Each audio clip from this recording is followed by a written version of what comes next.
Hey, how you good? Long time to see. Yes. But yeah, hope you've been having a nice day. Welcome to the Monday mini stream. The nice wee stream I do after work for about 3 or 4 hours. We are back here once again with Thrownwires. This fortress has had its ups and its downs. And we're digging very, very deep at the moment. Far down into the dangerous parts of the game. You can see we're waiting for this to evaporate. And we'll dig down and down and down, and eventually we'll find something fancy. Or we'll find something very scary, then maybe the fort will collapse. Who knows? But yeah, hope you guys have been having a nice one. I have, for the most part. Been working from home, waiting for my legs to finish healing up.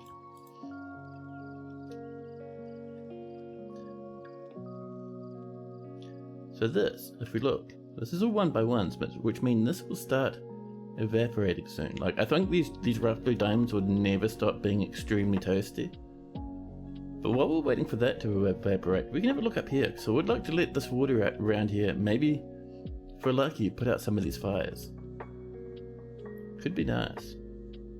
But to get there, we want to get up to this way, which is just down over here, which is actually very doable. So I think we're going to start by popping in a piece of gabbro right there to protect us. And we have a little bit of a fight going on up on the surface.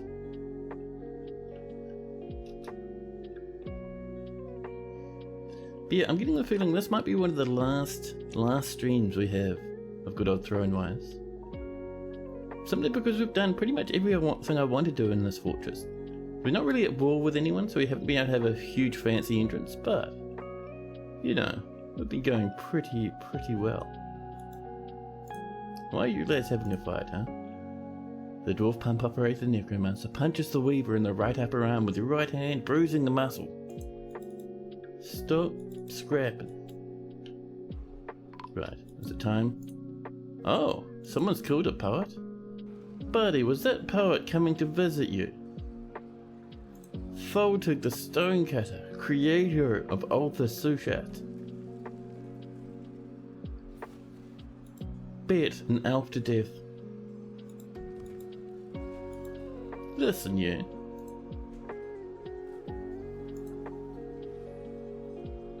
First off, let's get taken off to jail, huh? That much fighting. That's some jail time, buddy. Off you trot. And so hopefully someone will come up and report this lad. Because you need to spend a bit more time in jail for that, thank you.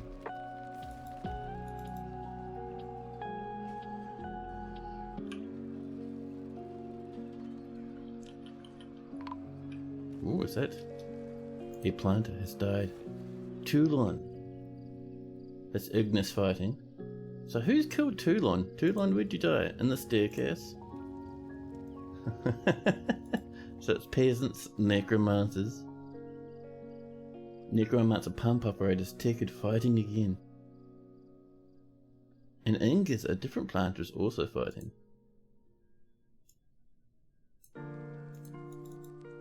We're having a very small sized riot at the moment, with people just throwing temper tantrums and bullying each other. The turtle watching on in sorrow and confusion.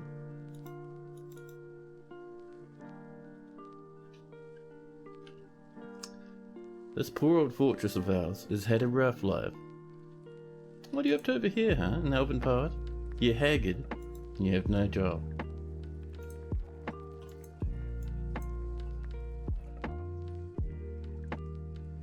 And you're crying now. Oh, wonderful.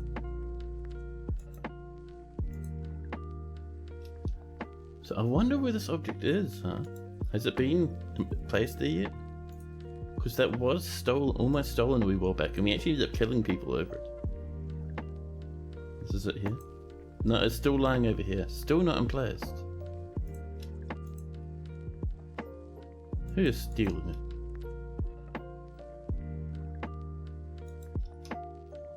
That wasn't being stolen. It's right there. I think someone tried to steal it and then just went crazy. This fortress is a bit broken. It's a bit dramatic. Oh, look at this. This is looking pretty good. BFX for our coffins. Closest material. Let me just start blopping them in.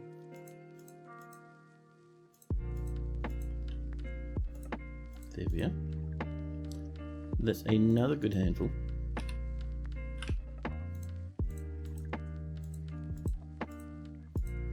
Followed up by our doors, and with that done, there we go. We can turn all of these into tombs. There we go.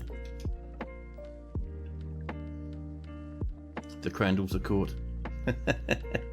Crandalls always looking to cause a ruckus. Without hesitation, they will upset everyone. But let's climb back down here again. That's been sealed perfect. So I want to have a look at what's going on down here. What if we channel that out, huh?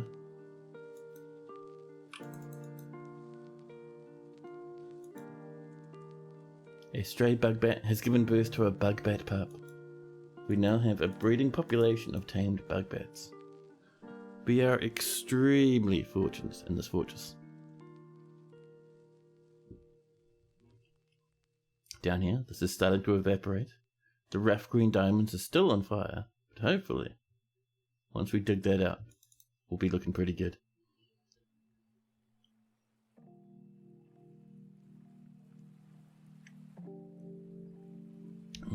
I also notice... Oh snap, something is evil. Evil is emerging from this newly exposed pocket. Buddy, run, run! The sludge monster. We've seen one of these before. It's approaching. We're gonna get our squads down here. Or inspiring boss. I can't remember what we're doing with those lads. Oh, I think that was the captain of the guard. So we're going to run our military up to here like we usually do. Is our lad going to survive? Better get moving. The beast is approaching.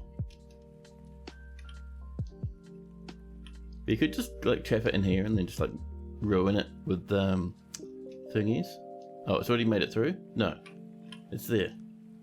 Should we give that a go actually? Should we lock the doors and just like give it some spikes? So we lock these, then we lock these, just as a test run, you know. It's all locked up now, and this lad is stuck. Also, the outpost liaison, who's been waiting 2 seasons to talk to us. They're elevating us again. Because our noble's dead, they just spam elevations. We're like halfway between like a dukedom and like something else, and they just keep going. Anyway, what are we going to ask for? We're going to ask for wood. We like a bit of wood. Even though we're getting our own, let's get some nice maple wood. And actually, let's go for hazel as well. See, metal bars. We're going to ask for a little bit of steel. Where's that steel, huh? Perfect. And our blocks. Where are our rock blocks?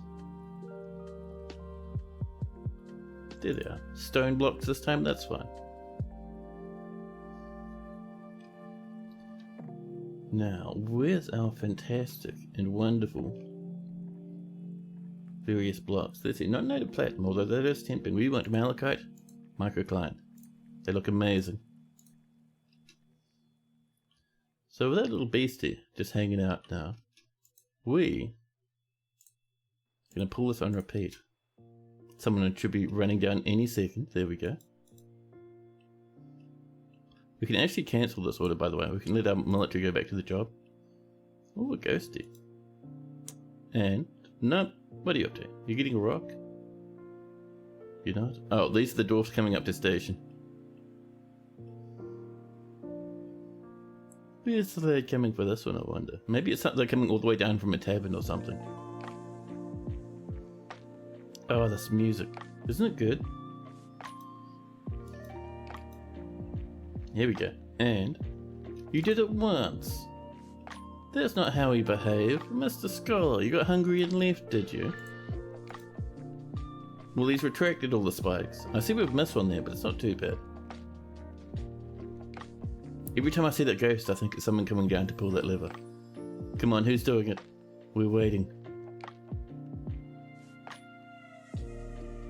What else we got going on over here? Some scholars, barren consorts, and more scholars are visiting. We've been smelting, making pearl ash and rock crafts. There's going to be more clear glass. That necromancer lasher is still causing a ruckus. My goodness. Someone going to come up and pop this lever? We're waiting, they'll sprout down here in just a moment. Ooh, dreams of the origin of rainfall. A rope reed choir. Someone's going to pick it up and bring it to the library. Concerns the origin of rainfall through evaporation and condensation. These dwarfs are so lazy, man. I bet you someone outside is just relaxing, just resting somewhere. Can't believe that one lad pulled the lever once and then left. My goodness. The mayor's been re-elected.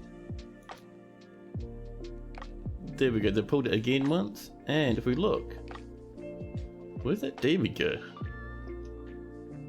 Did the demon just evaporate? The sludge monster is fighting. The menacing iron spike strikes the sludge monster in the body, chipping it. Sludge monster, are you gone?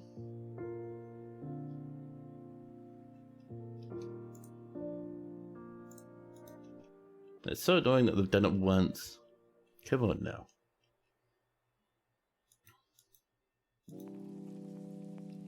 Yeah, I think we killed that beast. Let's have a look at our others list here. And we have a bull monster and a tortoise brood, but no sludge monster. So I think we're fine. I think we killed it, which is cool. Yeah, so let's come up, unlock all this stuff again. Set all that to passable.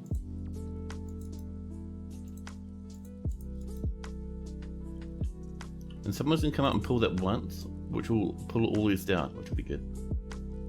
A farmer has died. Jesus Christ. They're lying in a pool of no, I thought it was cranberry wine, but it's not. No, it is. They're lying in a pool of cranberry wine. Murdered. Possibly by nymphs the 12.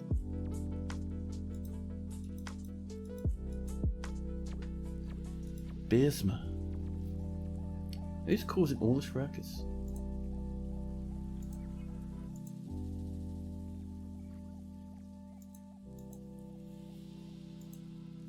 Also, no one's getting reported for murder, which is interesting. More animals have been milked. Thank you, thank you. Now, let's get back down here again. Now that drama has resolved itself. I think our next spot is up here. Just let that water slosh over this way a wee bit more.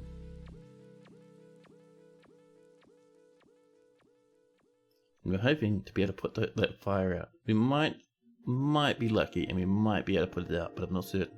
There's no guarantee.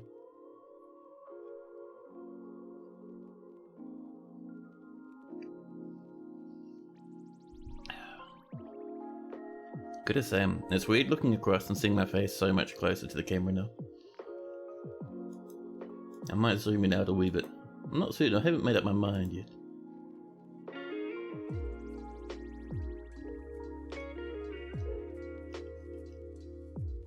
Ah yeah, look, someone's pulled that again. And that's a dead sludge monster, there we go. Speared by the retracted spikes. One little stab. Hey, hello Slip, how you going?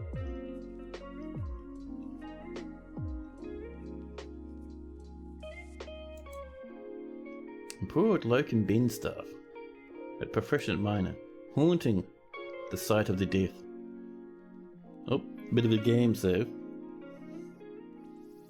Should we rack up some, what do you call them, some slabs, get them engraved a wee bit. And Lanix comes in, hello Lanix. There we go, waiting for that save to roll over, because we're in early spring, we might get some more migrants. I'm still surprised we haven't had a monarch turn up. It would be nice.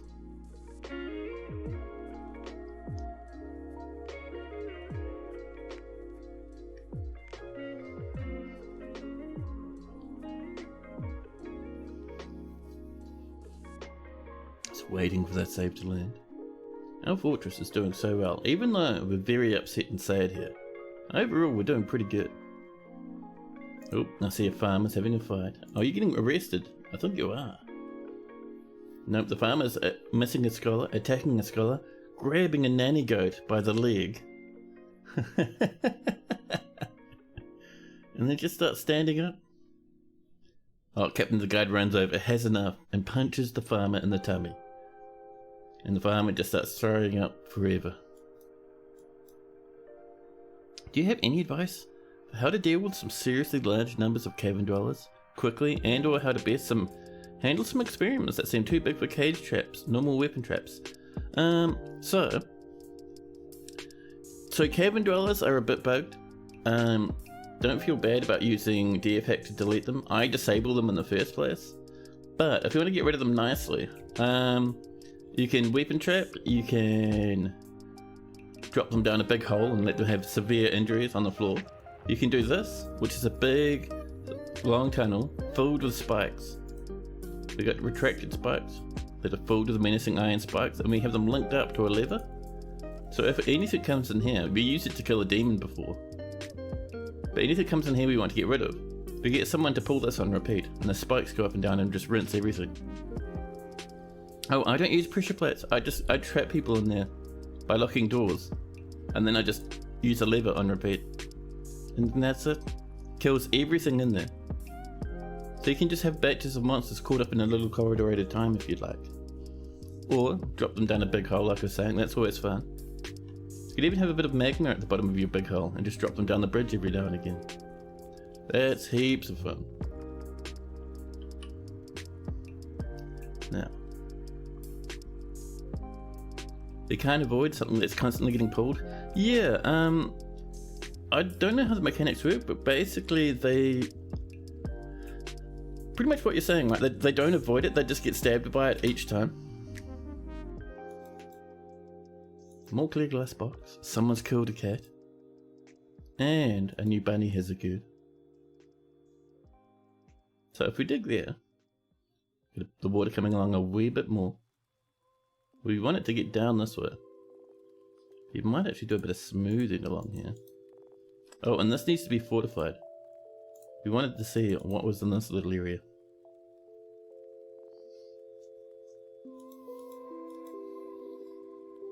But yeah, so I think for the next fort, which will probably start next weekend, we might do like a beach sort of a fort, you know, right next to a nice big ocean. Do a lot of fishing. Is that another dead dwarf? We're getting so many murders now. A miner is fighting. Who are you fighting? They're no longer enraged. Ooh. The hunter punches the miner in the left foot. Jesus, man. Tearing apart the muscle, bruising the bone. Oh my goodness. Yeah, our dwarves are kind of at the limit of their patience now. Every now and again we have to slap people off to jail for the shenanigans.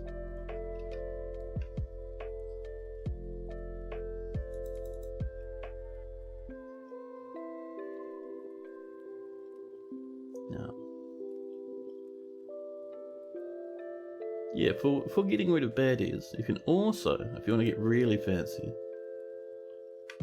have a magma trap. So we did a flood trap, I think a couple of fortresses back. It kind of flooded an area with water and drowned everyone.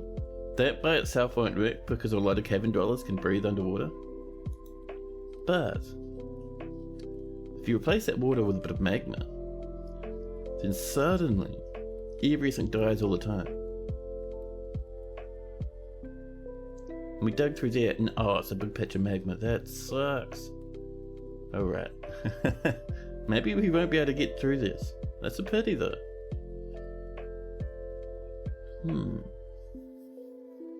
Could bring it down this way. Wee bit of a gamble though.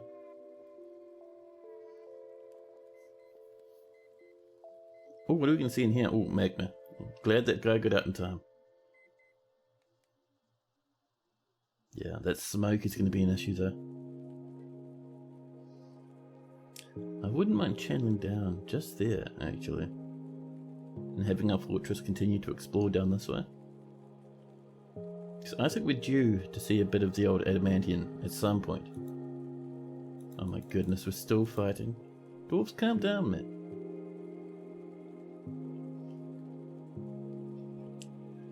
Okay, let's do some engraving. We're going to start with that one. And down here, so that's our path down, right next to this big fire, which is really annoying. That's why I was wanting to get some water up there. What we could do, we could say that this is going to be... Where are you? Pit pond, there we go.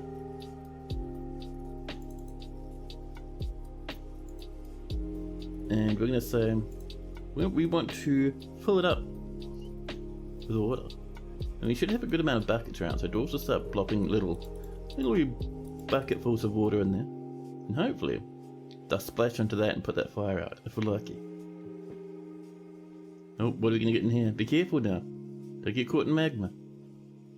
Oh, this dwarf is taking their time. They're not very good at carving up fortifications. They'll take a couple minutes. Oh. A woodcutter necromancer has been found dead. And they're on fire. How do you get all the way over there while you're on fire? Did you catch fire there and just run on over?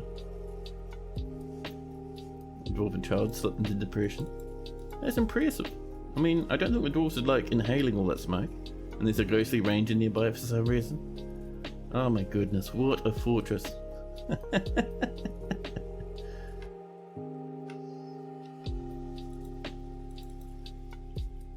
Now, sorry, this game really makes me laugh with its big shenanigans sometimes. Oh, we're still behind in catacombs.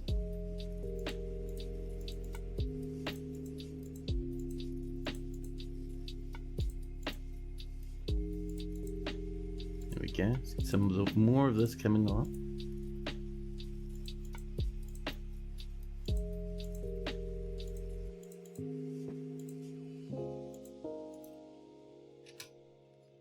Now I also might get us some slabs, I think. So if we go into our unit list, I've been seeing a lot of ghosts, like megatons. So we have all of these lads, including a giant Renhead. So Edom, Kogan, Locum, Medtop, and Raoul. So let's start with Edom here. So Edom and then Kogan, I think, are our first two.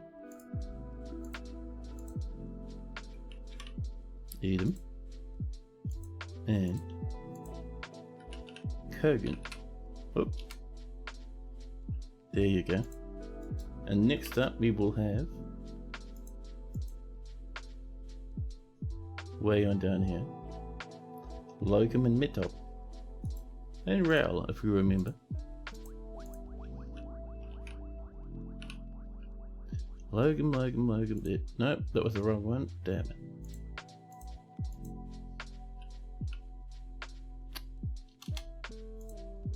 Try that again, shall we?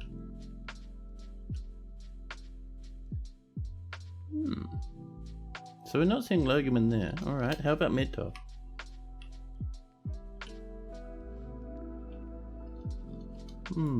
Interesting. Let me double check my spellings of these names. Oh, Kogum. We don't Kogum, so it's a Locum. Okay, and Medtop. I couldn't find Medtop, but we'll try again.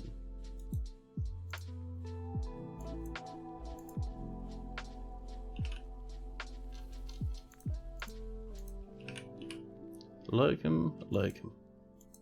And guess who has an artifact that is so popular you have a human civ trying to steal it from you left and right. I love it. It's really hard to get back if they get stolen though, so be careful. Oop, did that out of order? That's alright though. There we go, there's Medtop. think there's some more. Let's have another look. And Raoul. So Raoul, and then apparently that's it. I thought there were more ghosts in that, but apparently not.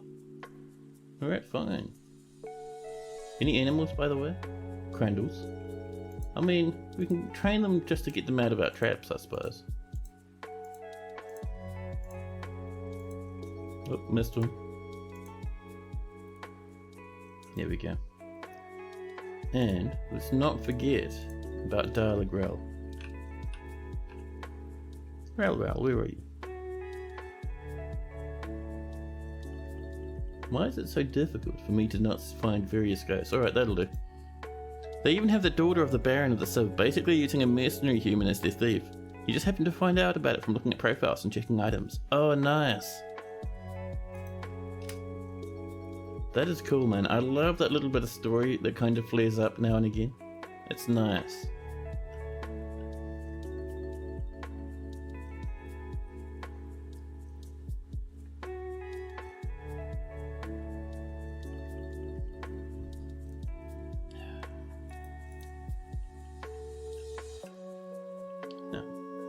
While those slabs are underway. That's a lot of water. There we go, the fire's put out. We got that diamond. They're destroyed, but we got the diamond. You want to do one here now. So, let's channel right there. And let's turn off this as well.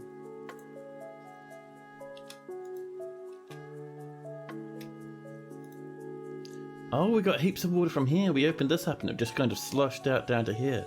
I love that. So in the meantime, let's get ourselves some star sapphires, some emeralds, and a random lump of obsidian, just for fun.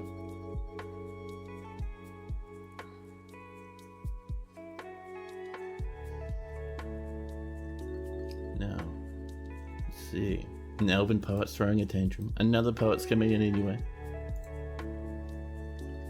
I wonder. A large booming helmet. We can't smelt it. I've seen other people smelt items like artifacts like this before, but I've never managed to do it myself. Because it would be nice to get booming metal bars. But yeah, there's no thing for it. Can we do it this way? No. Cannot smelt these sweet wee helms. Which is a pity. I mean, it's not worth very much, but I would love the bar. Could you imagine a booming metal battle axe? Or a booming metal shield? Wouldn't it be awesome? We have this over here as well. A large black metal head veil. Black metal. So cool.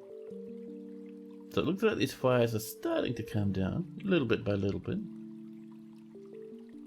I see none of our miners are coming over. Are you miners really busy? Are you all not? No, they're working, they're working. Oh, they've been digging up here. Nice. We do need some more coffins. Ooh, new song, and it sounds amazing. There we go. Let's get those happening. Let's make sure to turn them into tombs.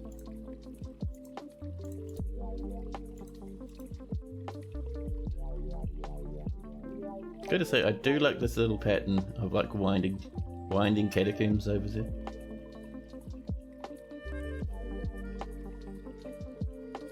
And just a couple of corpses lying around. That's fine. More lavish meals. Scholars and merchants coming in now.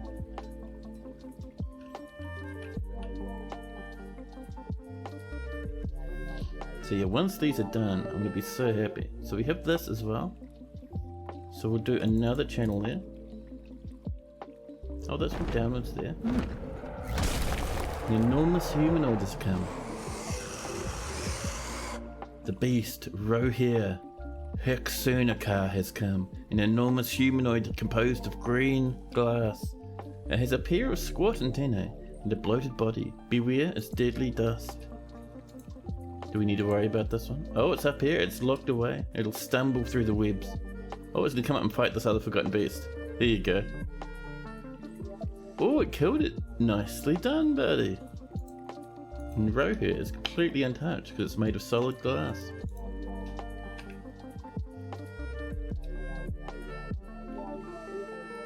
Now I see 2 miners walking away, which means we've probably dug up this stuff. There's some star sapphires just lying on the floor waiting for us. And these have been channeled, which means let's come up and do some more ponding, shall we? 1 there, 1 there. And we want to fill them with water.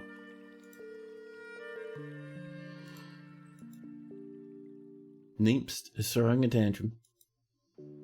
A beast hunter is visiting and more rock pots are coming in.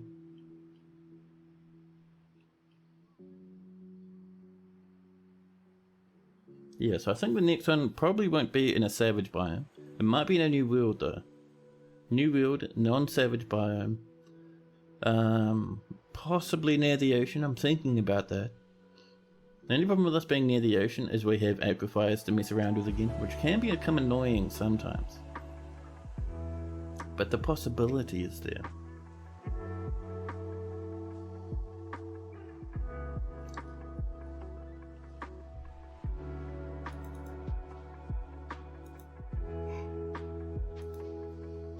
Oh, look at that, it has grown older. A dwarven child and a doe rabbit has given birth to multiple bunnies.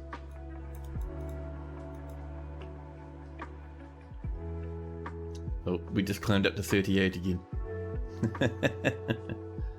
Oh dear. So we'll give this some time for someone to come down and dump a bit of water down here. In the meantime, we are getting some nice looking gems. Rough emeralds. Someone's going to come up and dig up some red diamonds. Could be very nice.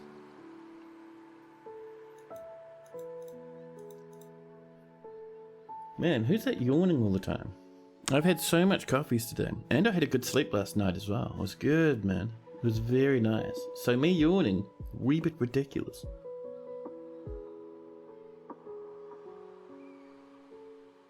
Hello, Anthoric. What am I doing today? I am actually doing a bit of a dig down here. We're digging down into this strange gem-filled pillar. And we're coming down and down. We're just trying to put these fires out, and we're trying to find some fancy metals down here. Oh snap, more migrants have come in. A good amount too, we're up to 184. So that was about 14 migrants that have wandered over. And they're still coming in. Welcome in, darling migrants. A gentle sea of fire, I know. Just little warm tides every now and again. This is fantastic. 191 population. And all their animals are coming in with them. And they're still coming, the dwarves are still coming in. This is a titanic wave. This is like, what, 24 people so far? That was crazy. Golden Glade, hello. You're also a migrant. Well, welcome to the fortress. And welcome to the chat. Oh, is that a forbidden scroll? The murderous judgment. No, it's about the Dark Fortress, and it's a murderous judgment parchment scroll. Who manages to kill in the entire murderous judgment? Can you imagine the background behind getting this material? These rollers are made from graphite. Written on the item is a guide about the Dark Fortress. Authored by Statos Usamanguazru, it concerns the fortress lens menace. The writing has a hint of viciousness to it. Overall, the prose is not awful, but not very good either.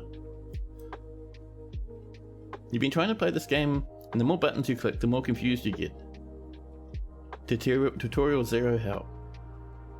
More cannon fodder for the military? Yeah, probably. So what in particular are you having difficulty with? Like, there's a lot of complexity here, but at the same time, you don't have to engage with everything all at once. The very basics for a successful fortress is food. If you get food going, you can even just grab plants off the surface, maybe get some animals coming in, try a bit of farming. But if you get food going, you're doing very well for yourself. After that, you want drink. So drink can be booze. Dwarves need booze to function properly. If they don't have booze, they will drink just water. It'll make them a bit sad, but that's okay. And from that, you can start experimenting. You're trying to do the food it said to do. It said you needed to assign a role and make a farm underground. How do you find soil underground? Ah, there's a good question. So, there's a few different types of farms you can have. So you can up on the surface create some farms. So we have some farm plots, and we get to those by coming into build, and then we go into workshops, and then farming, and over here we have farm plots. You drag those out in sort of a box shape. Where's a good spot? Up here will do, right? Then a farmer will come up, or any dwarf will come up and start digging this for you. Now, once you've built it, you can choose what sort of seed you want to grow in here. We have a good selection, and we're doing a bit of fisher berries up here at the moment. You can do it on the surface, so the interesting thing is, if you do it on the surface, you get normal everyday plants you can grow. But if you come down and you do it far, far beneath the earth, so as you see we're scrolling down, and as we come down, you can see these big open spaces that have giant mushrooms growing in them. These are called underground caverns, and some of them, this one doesn't, but some of them will have soil. So if we scroll down to the next one, all the way down, we keep coming down, we can see another one up here on the mini-map, another huge open underground cavern. And if we look at this cave moss, this is growing on soil in the underground cavern. So we could, if you wanted, come into our build menu, right? We're clicking this, come into workshops, come into farming, do our farm plot, and we can do farms in here as well. Like, you'd want to cut these trees down to clear some space, but it works the same. And if we come way, way down, we can see where I've set up my farms, which are much, much deeper. There we go. There's our farms. So you can see I've dug all the way down to here, dug this big corridor up and around, and over here, this is more of these underground caverns. And you can see in here, I've got farm plots down. They're actually on the dirt. I've built little brick floors around them, but the farms themselves are on this dirt here, this sort of stuff. And if we look at them, it's the same as what I showed you above, but because we're down underground, we're using underground seeds now. We're using seed pods on this farm plot. Up here we've got dimple cups. We're out of seeds for that though. Seed pods over here, and that's where your food starts happening. How big of a farm plot should you need to start? And is there a rule of thumb for how many per dwarf? Now that's the thing, so I'm guessing might have come over from RimWorld, and in RimWorld my understanding is you need mega farm plots, massive. But you see this, so these farm plots here, probably about enough to feed maybe about almost 200 dwarfs just from these, so you need very small farm plots. The ones we have on the surface, that's where we're getting most of our food from actually. And that's just like this tiny wee amount. You're for sure a RimWorld player? Yeah, you don't need massive farms. Dwarves are very good at farming, and they get heaps of food from just a small amount of farms. And for your farmers, if we come down here, where's the button? I think it's this one? Yeah. We click on this. This is all the different labours that you can assign to dwarves, right? And you can see the big list of all the dwarves that can work inside your fortress on the right here. And you can see ticks. They're saying that we've assigned this, which is mining at the moment, to these dwarves. And you can see 3 other buttons up here. One of them says no one does any mining. One of them says only people with ticks do the mining, which is what we've got selected at the moment. And one that says everyone does this. But if we come down to planters, which are the people who put seeds in the farm, we can see we have some people set to do only this. However, you can very easily, and this is what I do for a long period of time in the fortress. I have that turned on, and then just everyone helps out with farming. You don't need to assign them, you just let everyone do a bit of farming. It's all good. Hey Sackmel, how you going? Where was that button? The tutorial told you to assign wrongs like 3 times, but never explained where. So down here, in the bottom left, we have this big row of buttons. And right in the middle, there's this little, it's like a little clipboard with a tick on it. That's the work orders menu. Actually, that's not the one we want. We want the one next to it. The roller. There we go, the labor menu. And we click on that, and that brings up this. Just the labor menu is the one you want, right in the middle. This is 1,000 times more helpful than the tutorial. Yeah, I've heard good and bad things about the tutorial. Haven't really played it myself though.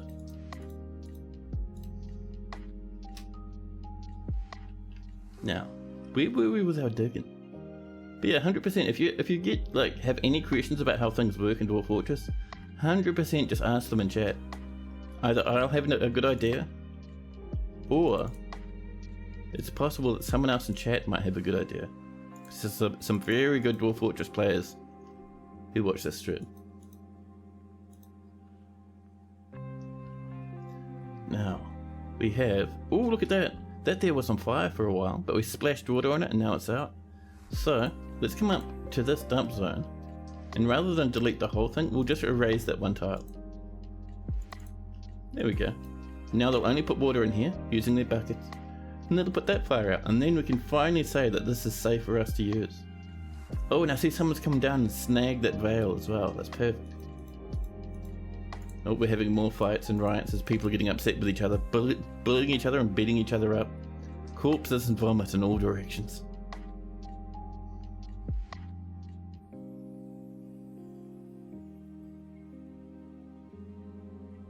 You're doing more of your rainbow bedrooms. You did a copy and paste of it. The apartments go 5 levels. Oh, nice.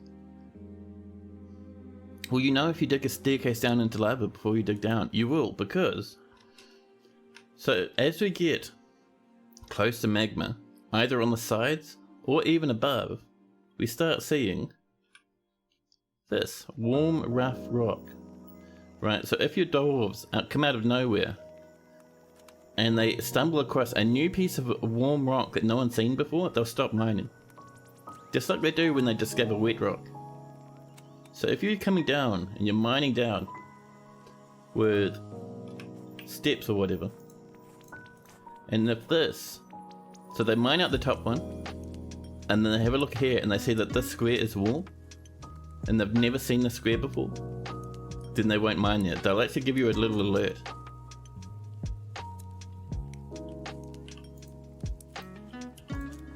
They do the same with water, so you'll never accidentally dig into water either.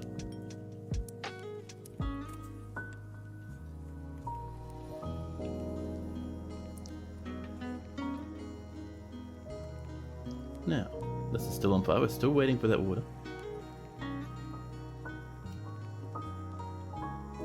Siege engineers, dyers and bards are all having a big fight. Where are you guys fighting? Are you fighting the staircase again? No, they're fighting over here. Our dwarves are very cross with each other. We've been treating them very badly. They keep getting into big fights. Oh snap! It's that time again, chat. Rayleigh, Tundra Watch, wishes to join the Oil of Jade as a citizen. Welcome to the fortress proper. That is awesome.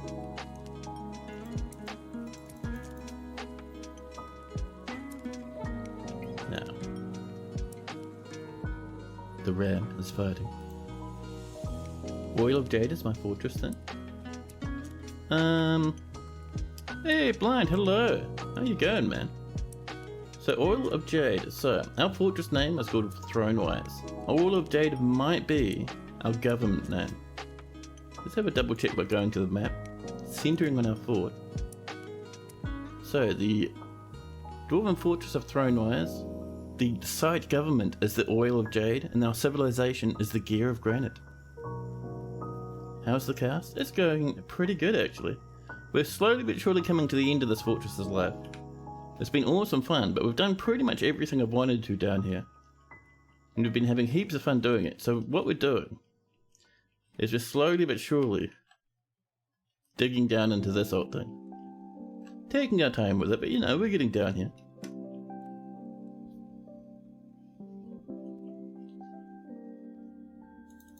Now, one thing I might check actually. Do we have enough bedrooms for our dwarves? Let's have a nosy.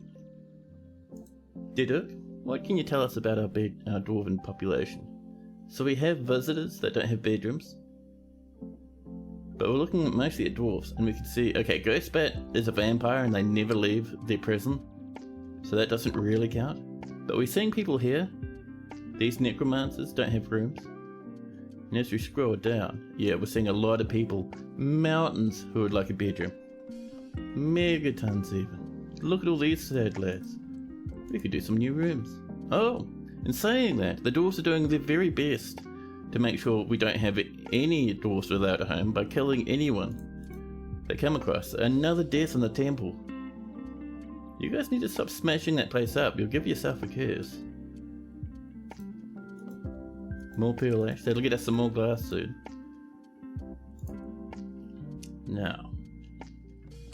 That's not the one. This is the one. So people still aren't, like, coming in and reporting murders. We are seeing a lot of fighting. So we will get all these public people locked away in jail. Look at all these bards causing all this drama. You were brought here to make our fortress happy, not to beat people to paste. There we go, they're all off in prison now. Such crime, I know. This fortress has had many, like, humongous tragedies, like forgotten beasts coming through and killing heaps of people, riots pushing people into lava. All sorts of drama's been going on. So we have a lot of people with huge amounts of trauma in their past getting very upset with each other and causing big ruckuses. That one guy had one witness and it could have just been a grudge. It could have actually. But it's too late now. He's already in prison. Also, a farmer's been found dead. Another one dead. Actually, this lad might have caught fire. Based off all this smoke? Oh, it's someone down here. Oh, I see Leru stepped into magma and has caught fire. It's burning into a crisp. Someone might have stolen your bedroom. Oh, I'll go have a look. Just a jiffy. So much drama. I think people are getting a bit like pushy around these parts and are kind of like bouncing into magma a wee bit, running inside the temple and burning to death. This is our main non-denominational temple up here, and it's full of smoke and corpses. Whoopsie daisies. Let's come up and have a look at Napalm's bedroom. Napalm's bedroom's up over here and down a few levels.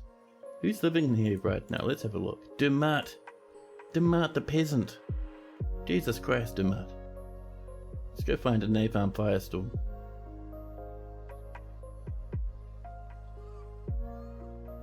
There's Tana. There's Napalm. There we go. Got your room back. Typical peasants, I know. They just come in and help themselves. It's like when you have like a duke or a king or something die and then like some random like pump operator turns up and it's like, hey, is that a free bedroom? I'd like to live there. Apparently we've struck lots of Morian. Oh, we've re-breached into the caverns. How did we manage that? We haven't been mining up here. Spooky. Well, if we suddenly start seeing 100,000 crandles running about, we'll probably have an idea on why. It might just be that someone's come exploring in this direction if we're lucky. More black bronze. Ooh. More upset grizzlies. Grizzly bear people have come, attacking our dwarves. But Tana down here, Tana, the dwarf planter empty butcher, is currently fighting them off.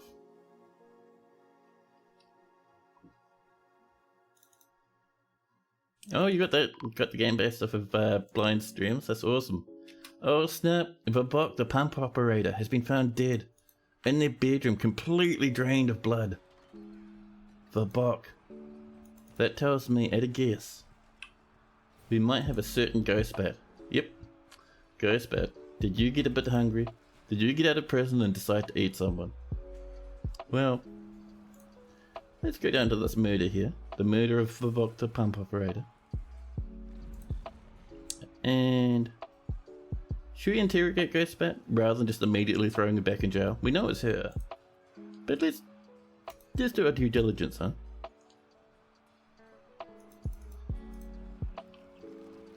It made it look fun. Also, he talked smack on Rimworld. I love it. That's awesome.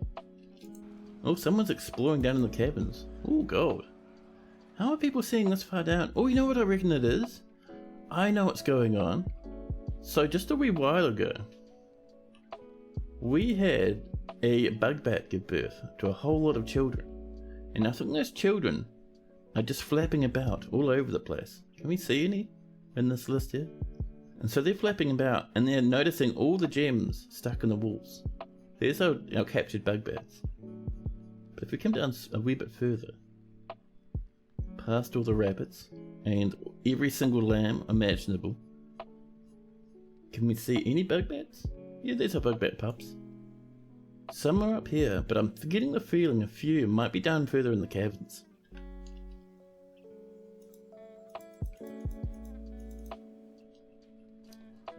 Now, let's come back up here, and if we're lucky, we might have some fantastic wee slabbies ready to go. Let's have a look. A Gabriel Memorial to Tobel. We have a few of them, huh? Edom. There's Kogan that we did before. And Locum. Let's have a double check just to make sure we're not missing anyone, but I think that's about it. Yeah, perfect. Right. Angus has died now. Ghost Bat, listen.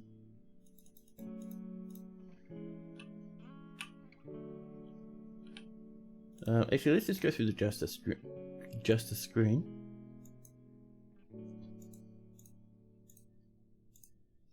Let's see. Interview scheduled.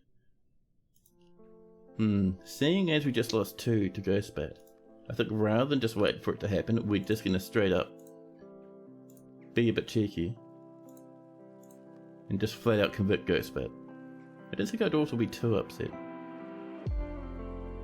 Where are you, Ghost Bat? Did we scroll past her? We must have. Oop. Let's see. Weeb Trap, Ghost Bat, there we go. Ghost Bat, and where are you, Ghost Bat?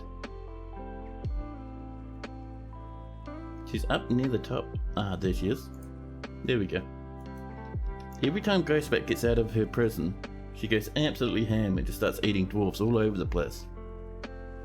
It is ridiculous. Nope. And then Sarvesh got eaten. Listen, Ghost Bat, I know you're hungry, but you need to stop.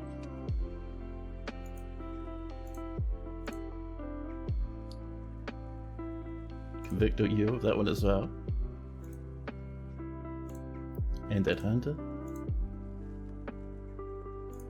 And the elven poet. The armored treasury got stolen again. I think they kind of dropped it on the floor and walked off, so we should be fine. And is that some mighty forbidden strawberry wine? Now, further on down. So this is now empty of fire, which is cool. Now I might channel down right up here. See what that gets us. I also want to make a plinth for this old thing. A large booming metal helmet. Too big for our dwarves to wear, but it would be nice if we could just kind of store it somewhere. Are you stealing that again?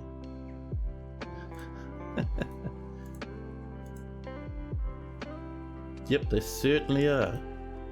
Look at this elf. Get out of there. Dwarves are gonna see you and they'll be cross if you steal it. A ghostly woodcrafter called Edom has been put to rest.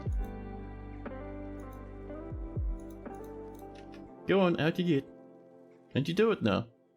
You can be as sad as you like. Oh, a weaver has come across. A man is throwing a tantrum. Oh, that's nice. But the weaver's come up and just started beating the snot out of the elf. Just for a bit of fun.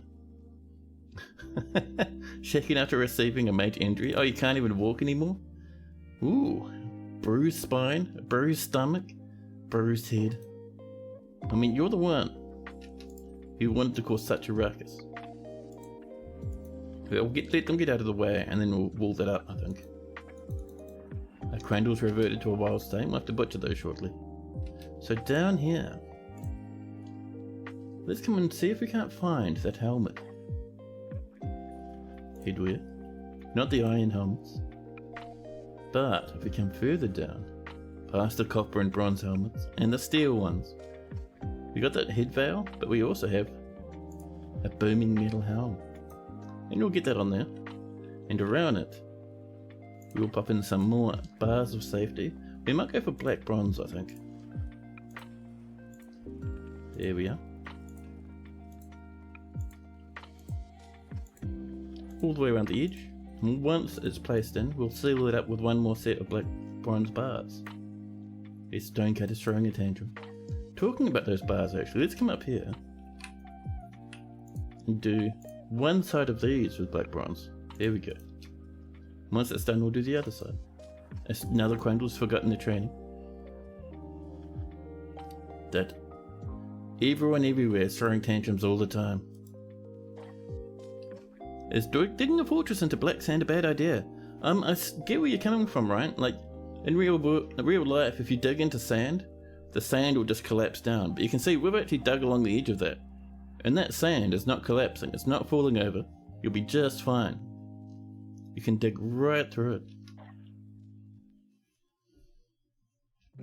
The mercenary got on your last nerve and you had to expel them because they literally walked into the artifact vault room and were like, oh hey, nice dress. Let me just take that from you. And then just tried to rush the pedestal that had it on.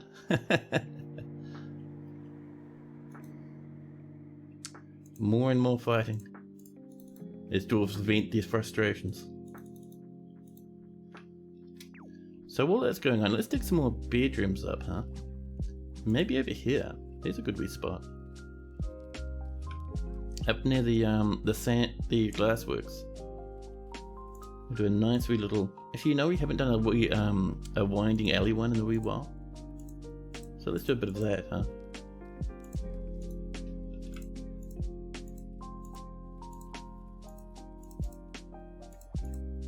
Move that up that way. We just sort of pop these rooms in. One there. There we go. You can pop in some doors.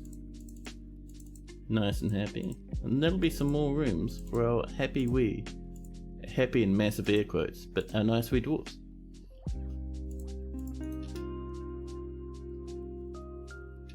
The vampire ghost bat is fighting a peasant. The peasant kicks the vampire in the upper body, bruising the muscle and bruising the liver. That's the one. You beat off the vampire as it tries to eat you. The vampire stands up forever, and the peasant just keeps punching them to snot. Oh, punch in the head. You see it in the lower leg, again and again. Oh, just out here in the middle of the craft dwarf area? I see. And while that's happening, let's have another look down here. Let's see if they've put the other fire out. I think all the fires are gone, aren't they? They are, perfect. So let's come up here and just delete that entirely. There we go. No more fires. And it looks like we've channeled down to here. There's that obsidian that we mined out.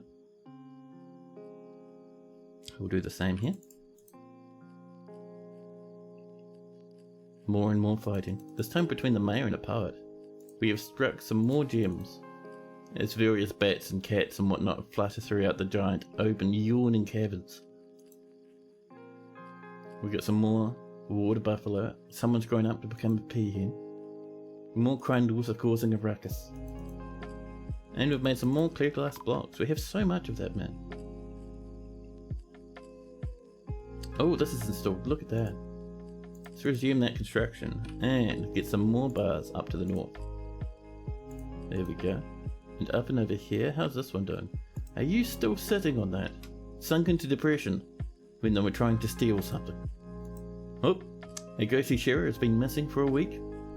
A ghostly shearer has been missing for a week. This game's been very confused recently. They're a ghost. They probably just phased through a wall. Now, our tavern is going well. People are getting splashed up here. People are reading some poetry. Oh, telling some stories. Nice. People are generally just being happy and taking it easy. You were thinking you got enough info to try the game again. You started from the tutorial spawn and you're 3 steps into the tutorial. And a cat, a water buffalo, your woodcutter, mason, and a mule are all fighting. You have zero idea what you did, and there's blood all over the staircase and something collapsed. So the thing that collapsed is, at a guess, if we have a look up here, so you can see, we've been digging around this place quite a bit. Where's a good example? Ah, there we go. So you can see right here, we've dug this big tunnel. And above it is just one tiny flat piece of floor, right? So this is one level above, and a level below we've got the tunnel. If I were to chop this tree, and a dwarf stood here on this side, and chop this tree over, it'd fall away from them, and land over here, and smash right through this floor. That's probably what happened. You might have dropped a tree through something through the floor and smashed into your fortress. It happens occasionally. And now think, let's see, so if you have a whole bunch of random animals fighting, they mightn't be attacking each other. They might just be falling down the staircase. Because if something collapses, it blasts dust everywhere. And anyone in that dust gets knocked unconscious and gets knocked around. So that's probably what's happened. It's not the end of the world.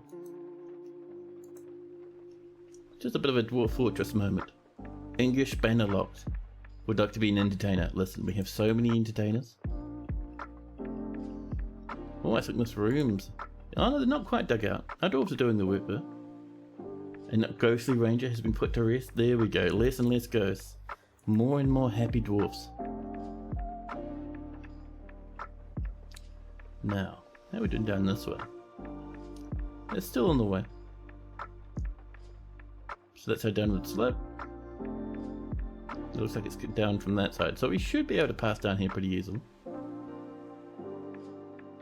We actually have a few ways to get down, over there as well, so we should be fine. There we go, someone's coming to work on it.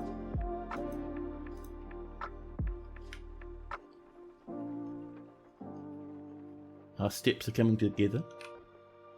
Let's get some more on this side. There's that black bronze, I love it.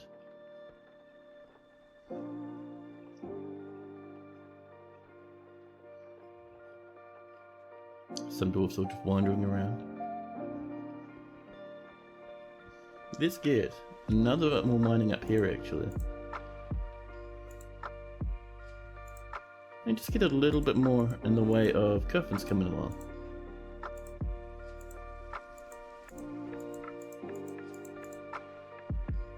There we go. Do some up this way. Maybe over here a wee bit. There we are. That's looking good.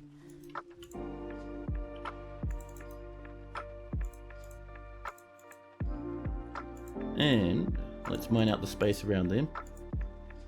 That'll give us a few more spots to bury some of our mountains of corpses.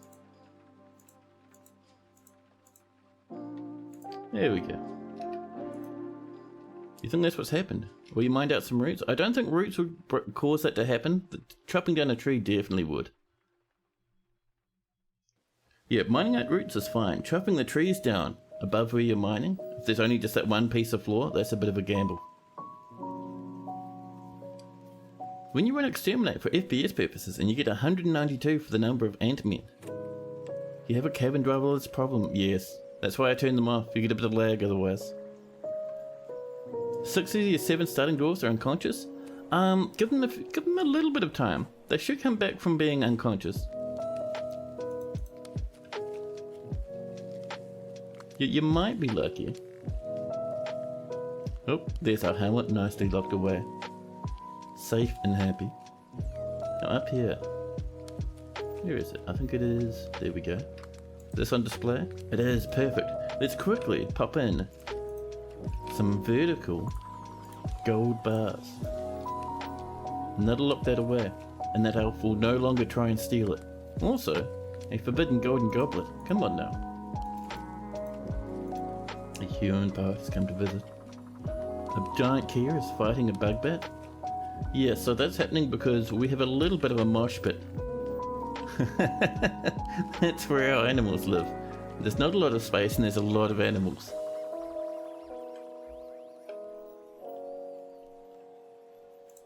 Let's mine out around this side. This should get us a little bit more space for our somewhat happy wee animals.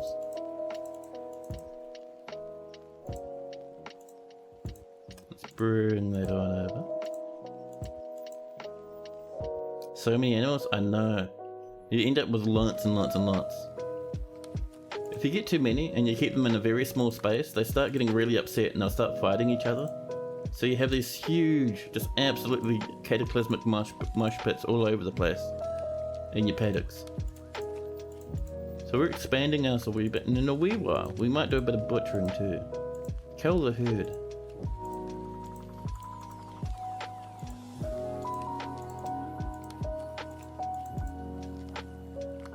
Oh, we may as well link that straight up, to be honest. There we go. That'll give us a bit more space for these sad wee animals. You're always fighting on the surface, so you're just unlucky. Yeah, sometimes you'll get random animals turn up, like they'll just spawn on the edges of the map and walk around. And sometimes your dogs will really hate that, and they'll just get really angry and just start beating up just random animals. Doesn't always work out for the dogs, like they'll try and attack some sort of horse, and the horse will be like, no man, don't give me those doggy vibes, and they'll just like completely bully the absolute snot out of your dogs. It's crazy. Oh, this is mined out. Cool, let's get some flooring in, shall we? What sort of blocks are we looking at? We have a 2,000 gabbro. 2,000. Ridiculous, I love it. And we'll start popping in blocks for our bedrooms. We'll do some quartzite. We have a good amount of that and it looks very nice.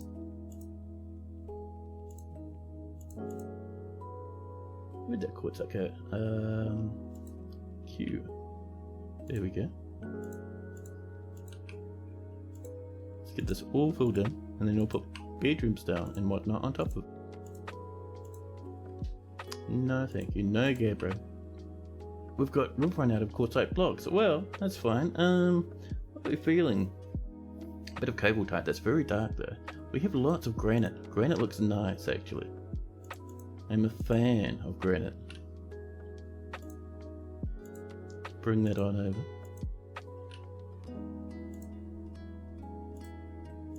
Need a bit more up there.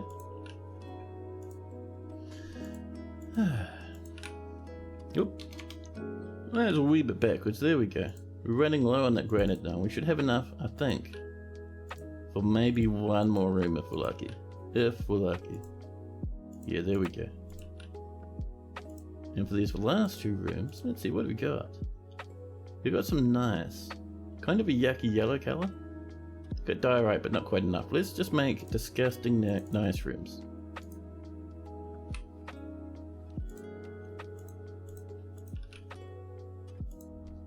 There we go. I think the proper pronunciation is something like nice or something, but it's nicer to say nice.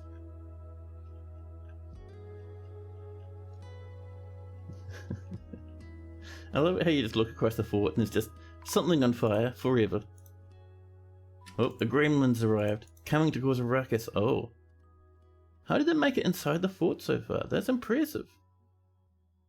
Ah, we're out of cage traps. That's a pity, we could have caught one. Where is that gremlin? It's probably sprinted off into the distance somewhere. They actually made it all the way up there, spooking someone so much they dropped a cave ogre on the floor.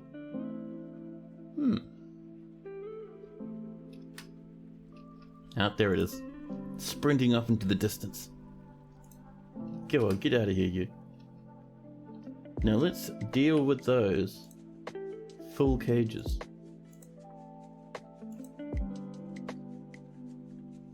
Scroll on down. Semi-wild caged. Ah, that's a stoat. We'll let them out eventually. Further down. Where are those crandles? I know they'll be in those cages. Ratherers, giant hamsters, 20,000 tons of horses. There's some crandles. Those are our friendly crandles. And these lads are semi-wild. Let's just kind of buff those up a wee bit, huh? These little wee stray ratherer children. A stray voracious cave crawler. I am so happy we have one of those. So cool. Further down in our massive list, there we go. There's our crandles. And they're all caged, so we will butcher the lot of them. We have plenty enough crandles already, so now we'll have crandle meat, crandle leather. Perfect. That should do us for now. And that'll also let us hopefully load up these traps again. Another ghost nearby, DeCoste, a ghostly weaponsmith. Let's see if we can't find DeCoste in this list. DeCoste the ghost. Yeah, there we go. So we are having some coffin problems up here, I see. Oh, because Suspend Manager's turned itself on again. Lovely. I would appreciate it if you didn't so much. These are coming along. And how are we doing over here with this stuff? Ooh, it's happening. Look at that. Dwarves are already rushing on in. Go for it, dwarvies. You see our nice up here. Our granite. Our quartzite. It's all coming along. Our crandles are being slaughtered. Getting us those cages back and getting us some more meat. We already have 1.3 thousand meat. So we're doing quite well meat wise. But hey, let's have some more, right?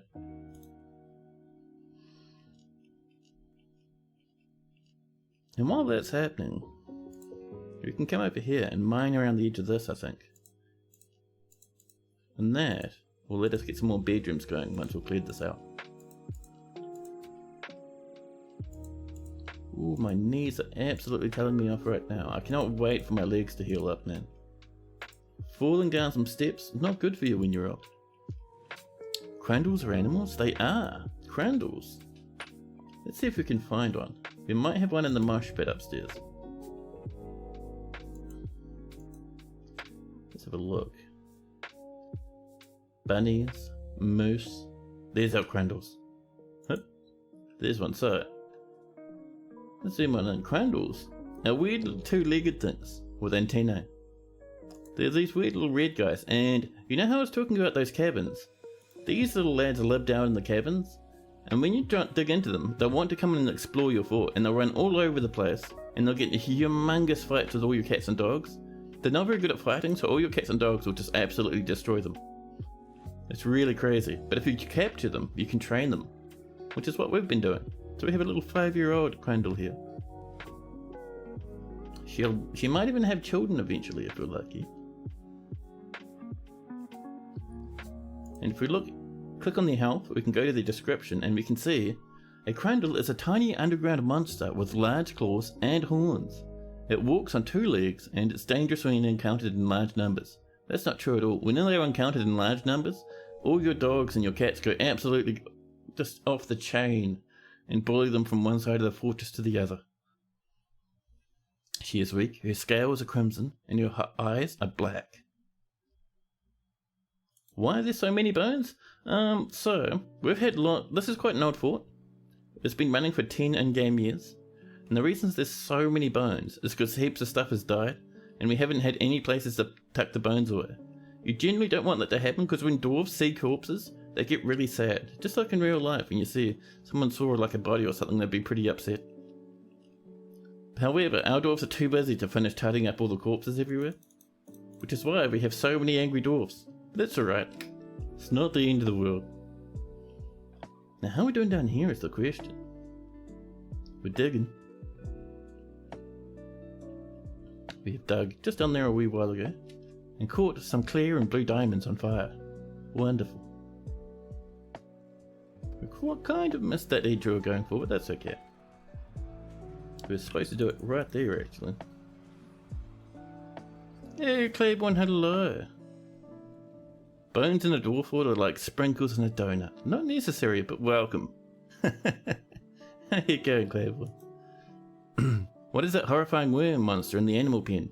Oh man, I love new Dwarf Fortress players. They get to experience so much cool stuff for the first time.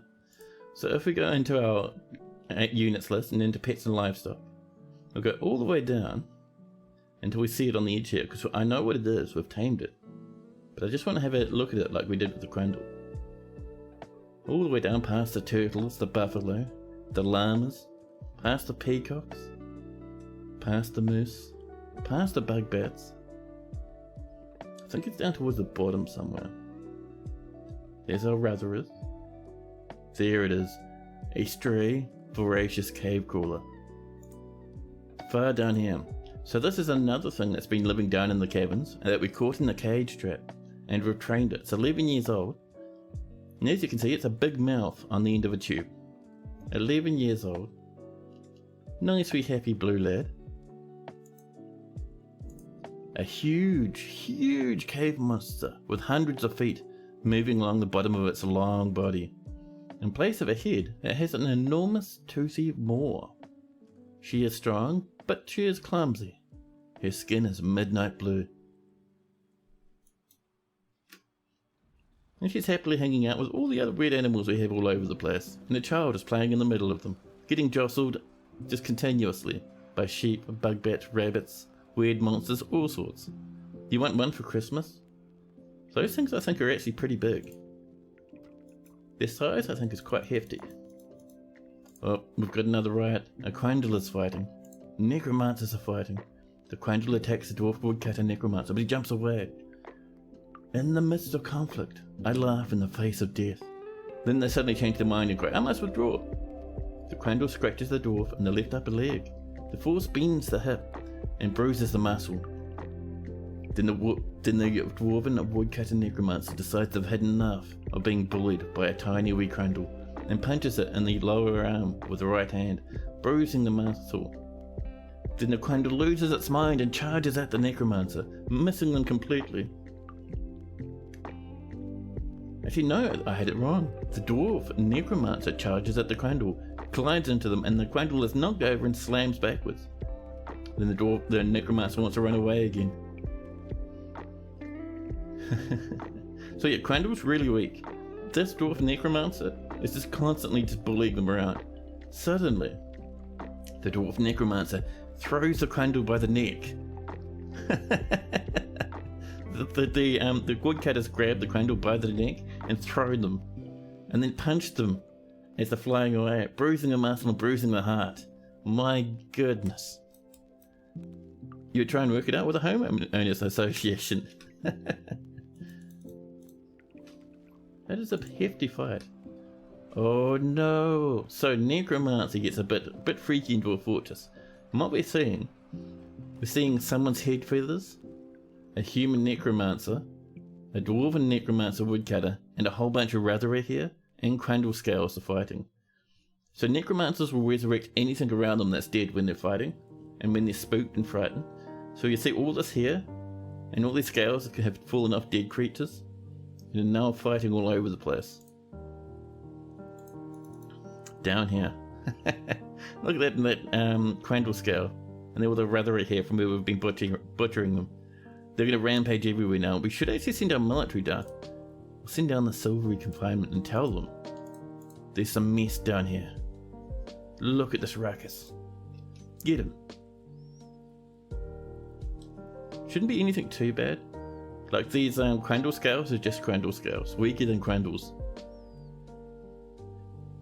Is that inside the fort? Or like surrounding law? The necromancers? Oh no, we have necromancers in the fort, and they've resurrected all those bits of dead animals down here in this butcher's workshop, where they've been fighting that one Quandle from before. Now our military's come over, and you've seen them chopping out all those Quandles, and then suddenly, Aiden, the dwarven weaponsmith necromancer, has been possessed.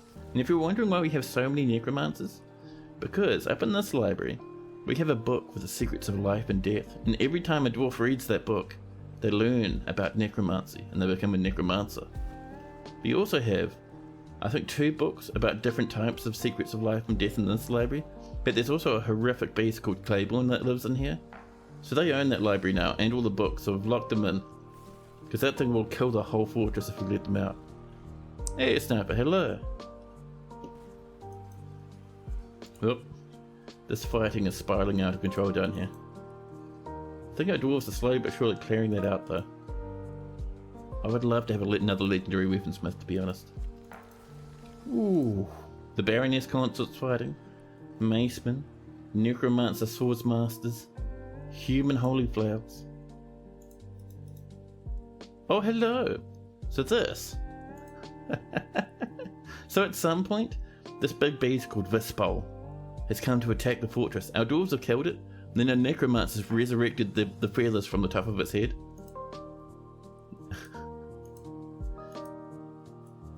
But that's right, there's a whole bunch of dwarves down here fighting it. They'll get rid of it in no time. thing is also horrifying. Yeah, there's a lot of freaky monsters down here. Do we need to send the military up to help with this? Should we send up the golden alchemists? Ooh, don't kill the poets. No. Just the head feather. The dwarves are having problems with it, so we'll send in the military to help out. Human adventurers are rushing in to help, the lad off in the distance watching and being careful. Everyone piles in, thrashing away at the best. That head feather is apparently pretty strong. There's a lot of fighting. Up and over here, someone was panicking. Was there a bit of a riot or something? My goodness, this ford's having a big moment. Let's have a look around. So that's someone fighting the head feather? That's fine. A farmer throwing up. Trying to help, but just continuously throwing up anyway. The Crandall right lower arm attacks the farmer. Oh, we still have necromancy problems down here. Jeez. And then suddenly, in the midst of all the carnage, they're resurrecting them as friendly or as enemies. Now that's a good question. So, necromancy does one or two things. It can resurrect stuff as hostile, which what we're seeing at the moment. So anything that's like a body part comes up as hostile. But if they resurrect a actual creature, like say a dwarf, something that can think, there's a chance you'll get, rather than just a zombie, there's a chance you'll get an intelligent undead. An intelligent undead will be friendly. If we have a look on the unit screen, we have a whole bunch of intelligent undead empty butchers. Dwarves, elves, grizzly bear people, humans, just wandering around the fortress. We also have citizens. We'll have some in here as well. There we go. Elf animal caretaker, empty butcher. Human animal caretaker, empty butcher up there as well. So we have friendly ones, and we have ones that become part of the fortress. So intelligent undead zombies helping out in the fort. It's awesome. But yeah, in this fight, everything's just being resurrected as enemies because they're just fighting a whole bunch of zombies. This thing's still alive. Come on, man, it's just some feathers. More dwarfs are running in to join up. All these humans coming down to try and think about fighting and then getting spooked and running away. I can just claim that Magma Fortress, just making sure they're getting what they need. They're not standing there waiting for materials, so we might be lucky. Why is this thing not dying? It is just some feathers, dwarf, so you can kill that.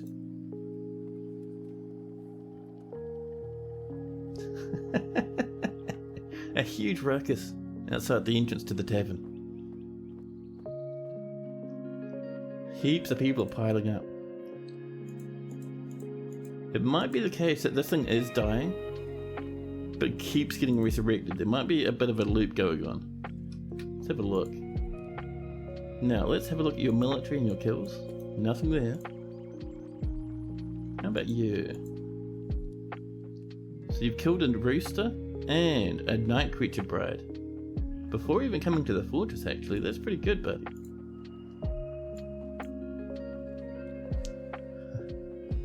So, they're coming to kill this beast. And you can see here, we've killed sneak poets. This person's called sneak poets 3 times because they killed them, and then a necromancer will resurrect them. They might have resurrected that themselves, actually. So we might have a necromancer in here repeatedly resurrecting this thing. Which is interesting. Oh, we found some star sapphire. Ah, someone's exploring these caverns now. That's good. And over there, the silvery confinement is still fighting. We might cancel their orders, actually.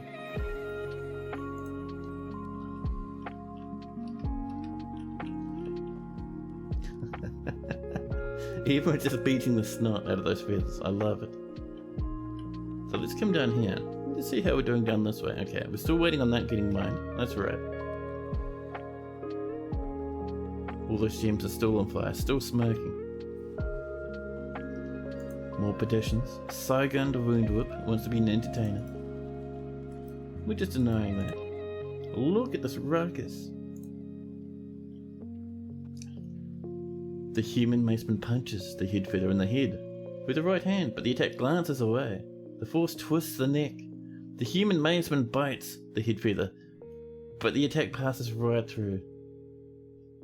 Is this head feather a big problem? It looks like we're not doing any damage to it. Let's see, where's an actual military lad? A wrestler? You might have a weapon. Let's see him. The weaver punches the dwarf wrestler necromancer in the neck with their left hand, bruising the muscle. Alright, that's just dwarfs having a big scrap nearby. Where's the actual military? Let's have a look, see. Baroness consort, papermakers, potters, poets. The human necromancer master lasher. There we go. Yeah, so we can't destroy this head feather for some reason. I actually thought Toady fixed that. That was an old bug. Where originally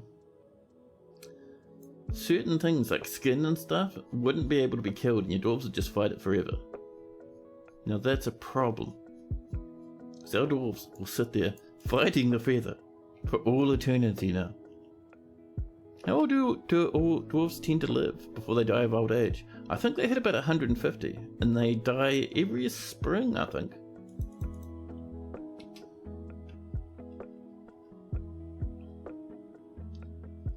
Now hopefully our dwarves will still come down to mine that. Listen, leave the head feather alone, why don't you?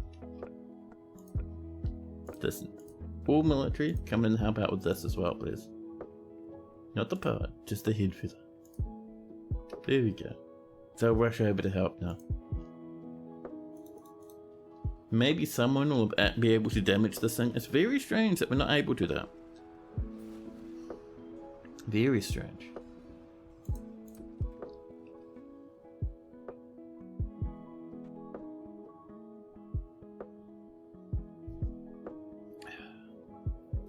Lots and lots of fighting as people keep wrestling. Here we go, here comes more of our military rushing in. I saw one running there just before. And look at this goblin. They're wielding a big copper scimitar. Covered in sweat from all their hard efforts trying to destroy this beast down here. That is a big problem because no one can use the inn anymore because that head feather's turned up nearby. More military's coming over. We can see Diduk is wandering on over. Diduk can't breathe, can't really hold anything, he can't really feel much anymore. Infections, all its skin's torn apart. Jeez, even a head infection, that's a worry, buddy. They're still going in for a bit of a fight though. There we go. All these people just clambering on in there.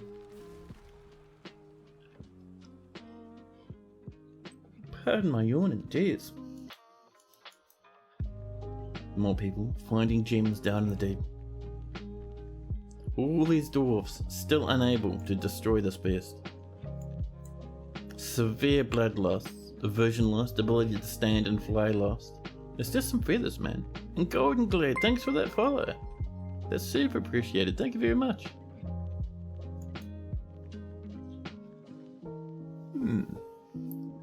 Deadly blood, but it's all smashed to snot. It's covered in sweat.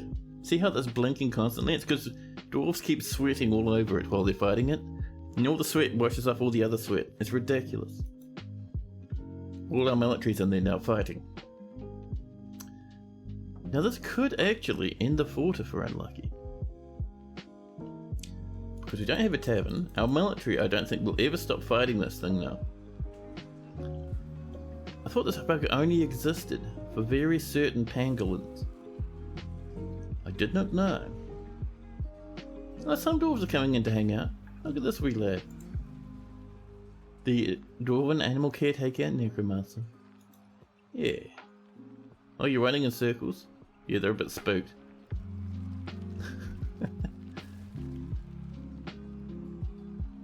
Oh, people are getting hungry. But the beast still won't die.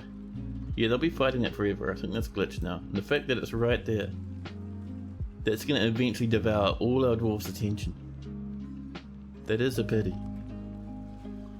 I'm not seeing many miners come down to work on this either. Oh no, they are. There we go. Now, let's have a look over here. We have a few spots that are a wee bit suspended and forbidden. We'll get that continuing properly. There we go. And we had another one on this side, didn't we?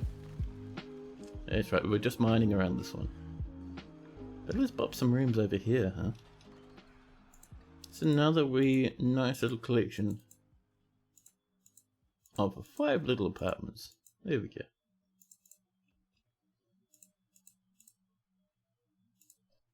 We'll do our usual mining around them.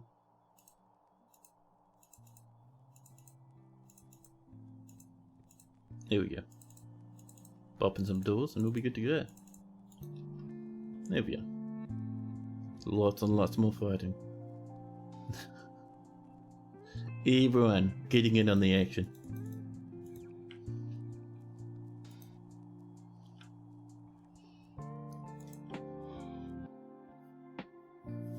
Oh, Kia's come to join in now. There we go, Kia's joined in the violence. Happily fighting someone's head feathers.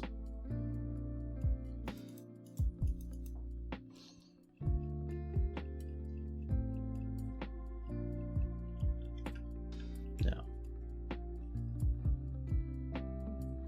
But that's been mined open and it looks like it's rushed to there. Right there, that is a pity. Hopefully we go in the other direction. However, that magma's very shallow.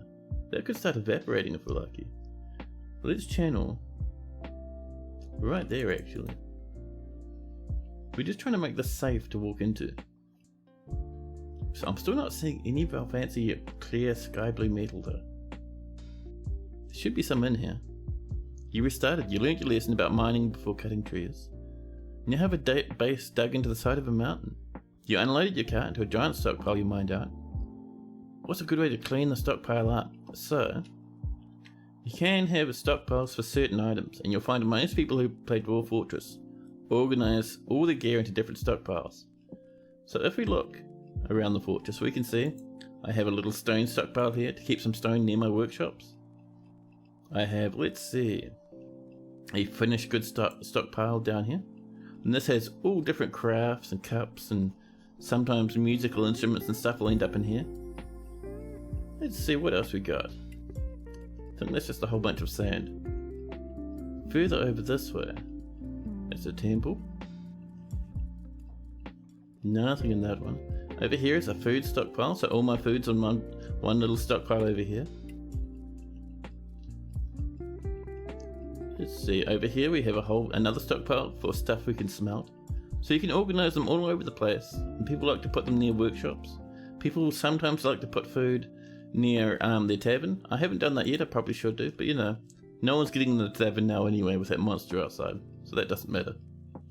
But yeah, we have a nice wee wood stockpile up there. It just means your dwarves don't have to walk halfway across the fortress to get all their gear. I don't think I actually have any everything stockpiles in this fortress. I do sometimes, especially when I want things to get inside really quickly. But at the moment, we don't have that problem at all.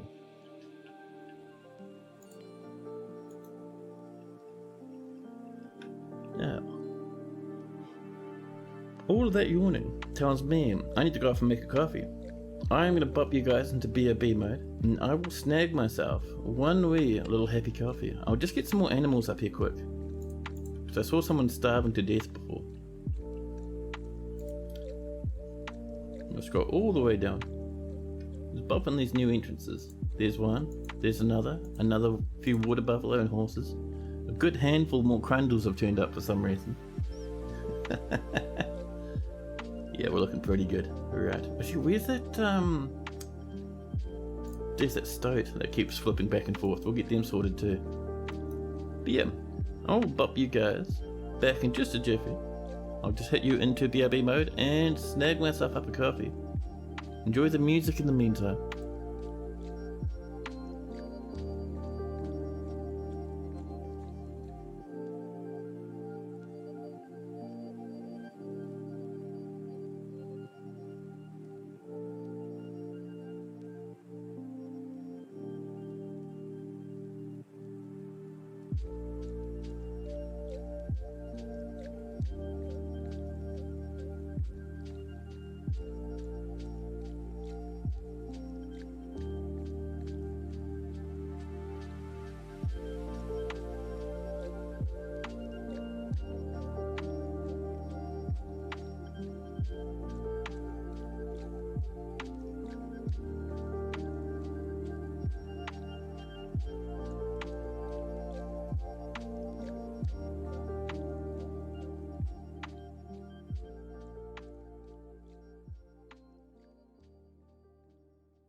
Hey, hello back again. You want to know what an enormous corkscrew is for? It has two uses, one of which you can put it inside a trap so it hurts people, enemies who come to attack your fortress, or you can use it in screw pumps, and screw pumps are used to pump liquids around. You can see we have a screw pump here, and it pumps stuff from this tile to this tile. And we've used it to pump water, so you can see there's a big patch of mud up there from where there was some water before. And sometimes we even use it to pump magma, and we're just using it to pump out the spaces out of this big pillar we have down here, so it's safer for our dwarves.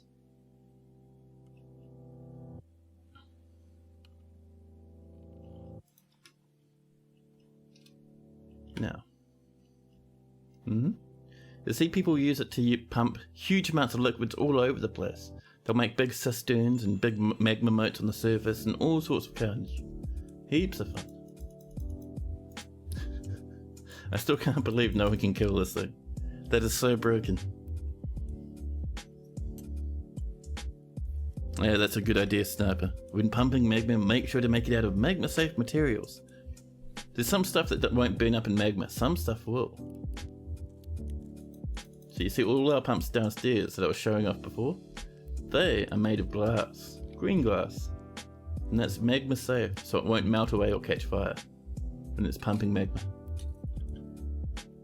Where are our miners? Are you all good lads? Quite busy. Oh, they're moving around. Oh, are you injured? This miner, Aerith cut steel's the equal. The thirsty, they can't stand, they don't have motor nerve, they have some motor nerve damage and some sensory nerve damage. They're a big, numb, wriggly mess, crawling their way throughout the fortress. They have a bit of an infection. They have some stitches sewn into them. And they have a copper pick in their right hand. Some of these dwarves have had a pretty difficult time. All the way up to 45 now. All those dwarves getting stuck in that big mosh pit over here. They're getting angry because they can't drink or entertain themselves or anything. So we're seeing a big spike of anger up here now.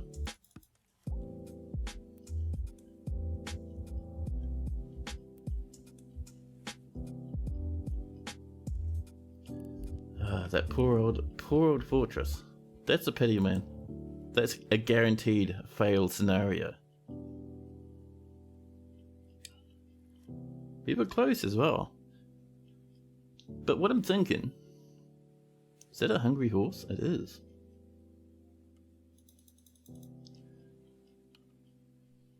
Well, that as it is, we could, actually. Seeing as that's a bit broken. Like, design, get out of here, design. Launch it, there we go. So, we would like to... No, certainly not that one. We want to kill something.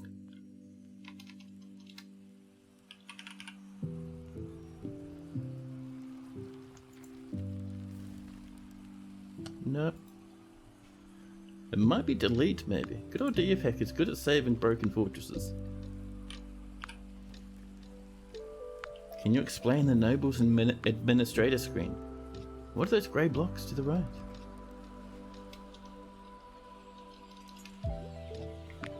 So the noble screen, this whole thing.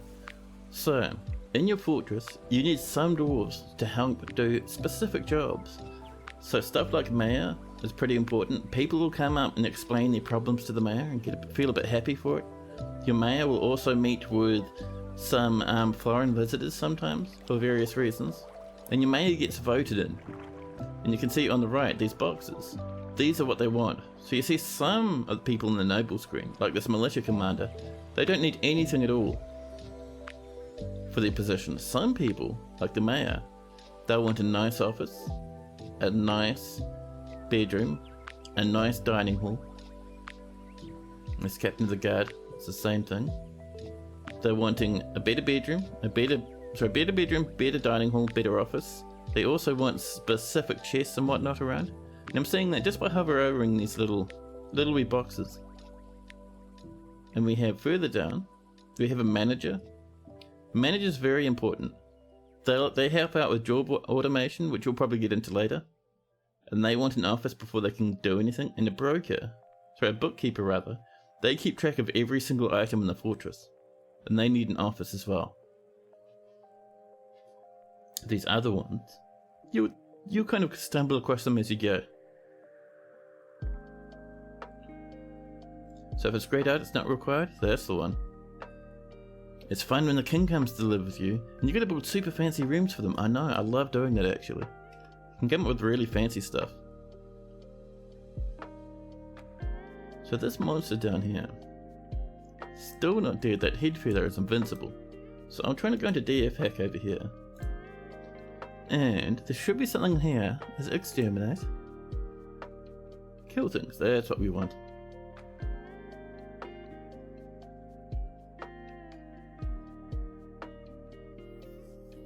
Ah, that's what we need. So if we come down, highlight this head feather, go into DF hack, can we exterminate this maybe?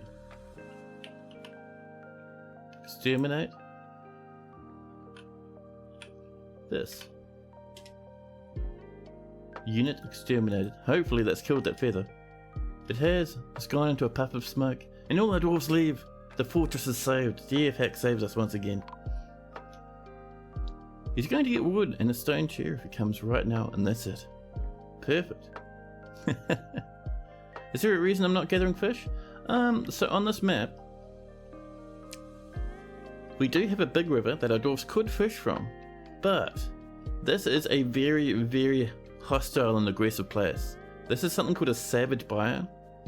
And what that means is if your dwarves cause a lot of noise and ruckus by chopping down trees, maybe hunting, going fishing and all that, huge amounts of giant animals will come into the map and try and kill you. So I've turned off fishing because I don't want dwarves to get out here, try and fish, and then get killed by giant angry monsters wandering around. you can see we have some ravens that have come in to try and kill us, but we also have giant animals. Let's see, do we have any giant... This skeleton is from a giant wren, a huge monster.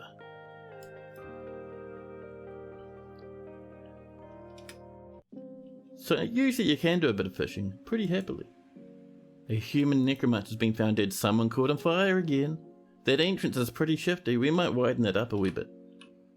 Let's get some more of our clear glass. Just so we can see the magma underneath, and this should stop people dying quite so often as they try and come into here. There we go. Dwarves, be careful now. And look at all these sad dwarves trying to pray while someone dies screaming in the corner. Smoke blasting throughout the temple.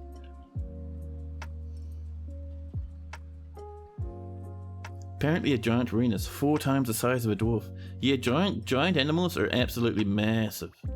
Some are incredibly massive, like you get like giant blue whales and giant elephants. They are humongous, absolutely titanic beasts.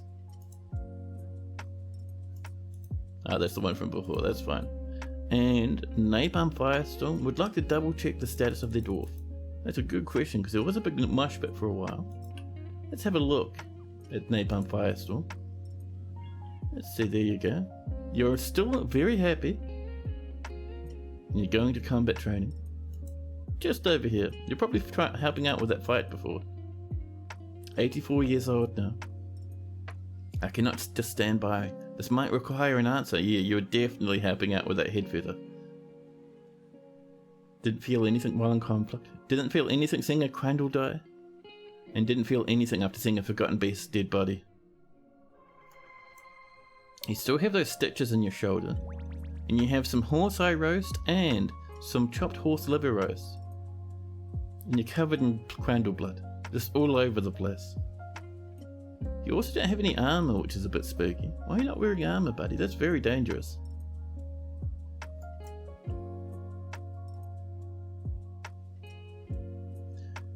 Do you know the command to add a block of sand on the keyboard cursor? I don't.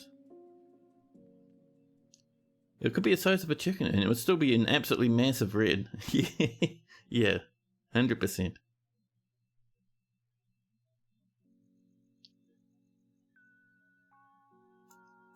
Let's see, so, anyway, I was just catching up on chat there for a second. So, it looks like you still have your kindred spirits, Not Slipnip, Nemps the 12th, Fagoth, and Ninja's Geist, all dearly important to you. You made a passing acquaintance with the Goblin Mercenary. We saw them before, they were actually trying to fight that Forgotten Beast further. There's a few other people that you have acquaintances with that are currently not on the fort. You have 19 notable kills and 40 other kills, an absolute monster in combat. Let's see. Because you've been training for so long, you're so good at combat, you now have an unbreakable focus, a stunning feel for spatial relationships, uncanny intuition, an iron will, and a great kinesthetic sense, a great musical sense, and good creativity. That's not bad. No new updates in your life changing your personality though. You're doing quite well. All in all, you have a nice, good, high quality dwarf. I would like to see you in some armor though. Let's get some more iron breastplates on. Just in case.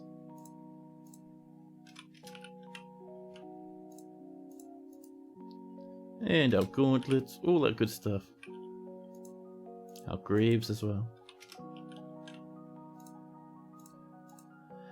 And I think that's it actually. With that you should be pretty good.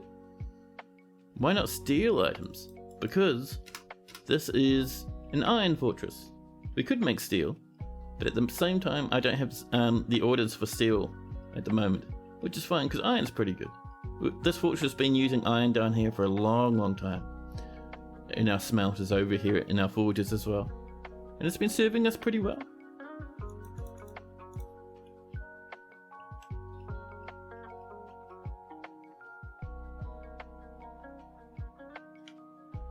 Now, we have millions more Crandalls sitting in cages. Oh, we got another bit of a fight breaking out. That's old stuff. So the Goblin Mercenary isn't fighting, they're just talking about how the day's gone. I saw a human recite special craft at the Saffron of Lancing. It isn't boring. I talked to my friend. I am not fond of this. An acquaintance shared a personal insight with me. I do not feel very empathetic. It's not combat logs. Come on now. How about this paper maker? Ooh. What's going on here? The paper maker just repeatedly jumping out of the leather worker's flight path. The paper maker slams into an obstacle. Are you guys falling down some steps? No, you fell down here. What are you doing? Did someone come up here and then just like kind of drop off the edge? That's ridiculous. You guys be careful, please. Oh, let's also tell our dwarves to throw out these corpses that are up there. We don't want everyone getting too spooked. Do you think a mod for black bronze weapons and armor would be cool? Yes and no. It'd probably look amazing, right? You'd imagine that black bronze as gear would look fantastic. However, so black bronze is an alloy made from gold, copper, and silver. And to be honest, that doesn't sound very strong. Silver and copper and gold, not very hard, not good for armor. They might be okay as like a mace or something, or like a warhammer, but that's about it. Yeah, that's the one, only good for warhammers. I do like having this little river bubbling past. It's pretty neat. It's powering these water wheels up here.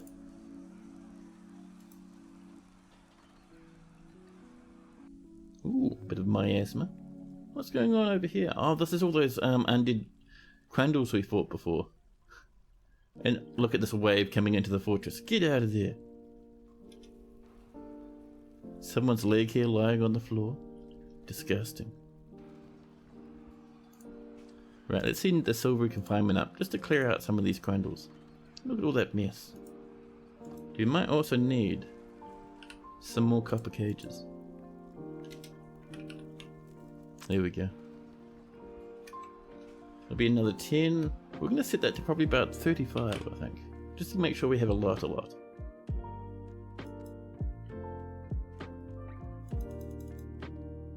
The peasant and the crandle are fighting.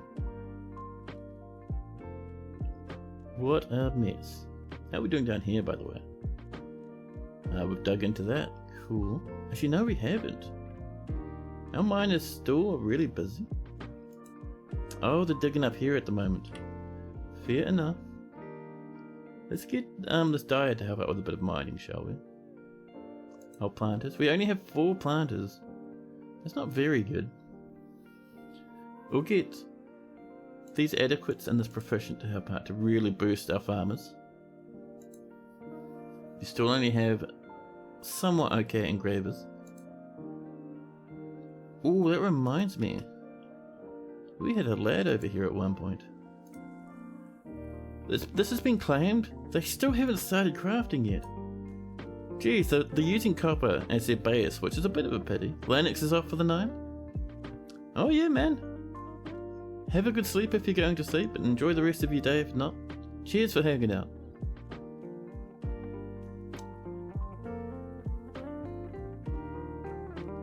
There's no place for multiple items at once.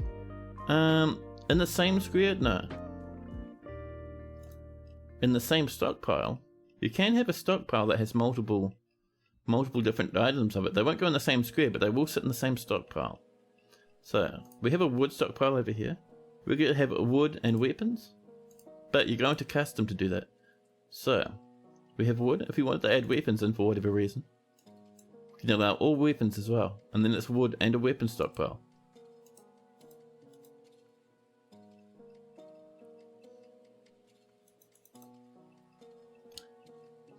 But yeah, I am curious how this dude's going, because way down the bottom is the Celeste he's working with. So, copper bars, some silk from a forgotten beast, great white shark leather, Morians, echidna leather, and gabbro. I wonder what that lad is hauling that's making them so slow. A Crandall mutilated corpse is fighting. Really? Oh, over here, someone's resurrected the corpse, have they? That's a bit silly, buddy. Right, we can cancel that station order and let our dwarves go back inside. We just want to clear out those Crandalls.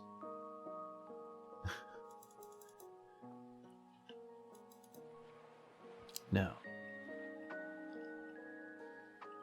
Thought I saw a Crandall over here for a second, but no, apparently not. If you want to put like 3 beds down, you have to click each bed individually? Sort of, so, let's do an example here. So, if you wanted to build beds, come down here, into furniture, click our bed. Now, when you first start building, when you start a new, well actually when you load into the game, every time it uses that turned off, so you click, you choose your bed, and then that's it, and then you have to go down and click again, right? However, if we keep building after placement, after we choose a bed, we can keep going, or we can choose closest material, and then it chooses for us, and we just bop the beds down. Pretty cool, right? So it gives you some options. There we go, just clear those away. We don't really want beds down there. And this planning mode? Yeah, I don't know how planning mode works. Someone smashed a rose gold statue. Right. Get to jail. Right now. We've also, this dwarf doctor necromancer causing a ruckus. And a mayor? Why is the mayor causing a ruckus? That's not what you're invited in for. You're voted in to fix the fortress, not hurt people. But let's go see where that golden statue is. A rose gold statue. We have a few up here. Ah, it was there and someone smashed it as they walked past. Be a few for statues.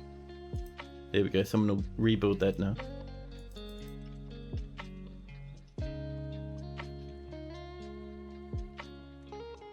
It's not the first time you missed a window in the top left. Yeah. Although the UI these days is so much better than it used to be. It used to be an absolute nightmare doing stuff. The Steam version has really upgraded Dwarf Fortress. It's fantastic.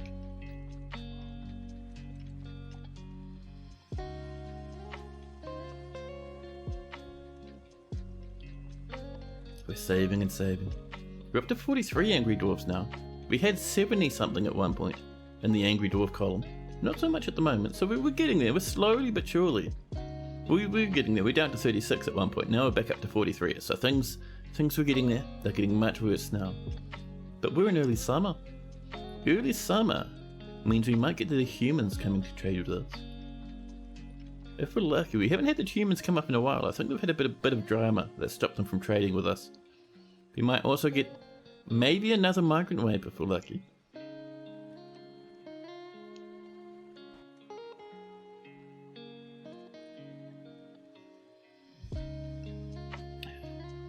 Vertical gold bars have been toppled by that wrestler necromancer now. Can you not?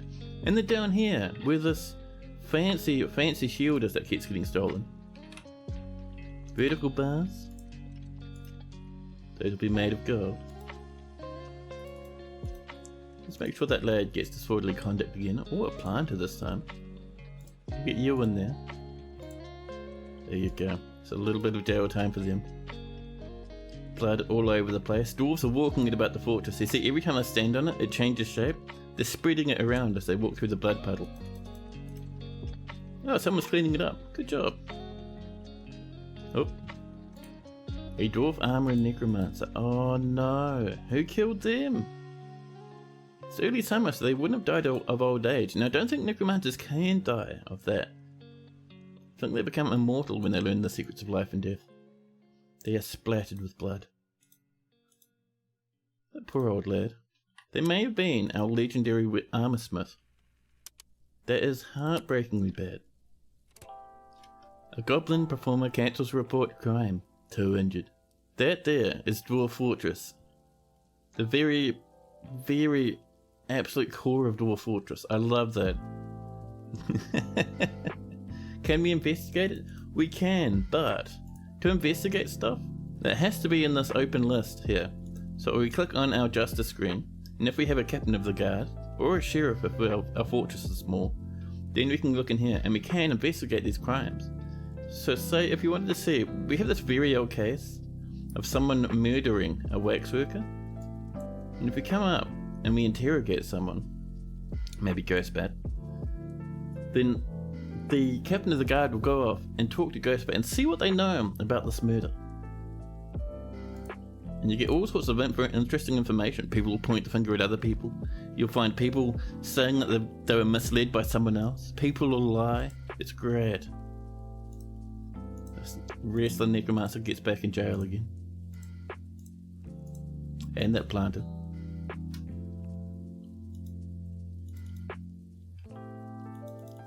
Ooh, more clear glass. I love it. So down here, how are we doing? Ah, we're knocking this through a wee bit. That's still waiting though. Our dwarf should be able to get down here. I think it's because all our miners are very busy. Let's mine this out as well. It's an obsidian ore with some diamonds in the middle. We may as well come mine all this out actually. Get ourselves a few good wee gemmies. That's our way up over there. So we can mine this stuff out with relative impunity. Crandalls are fighting now. There's a Crandall skeleton actually, causing a ruckus somewhere. Ooh. Oh no! One of our very most powerful dwarves. Norse Tea Maiden. The dwarf swordsmaster necromancer has been found dead in a staircase.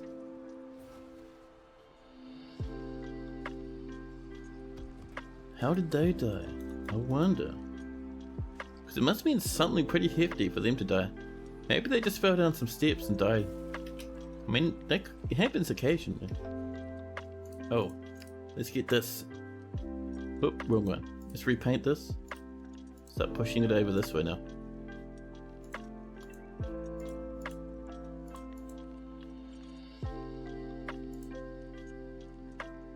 Yeah, 100%.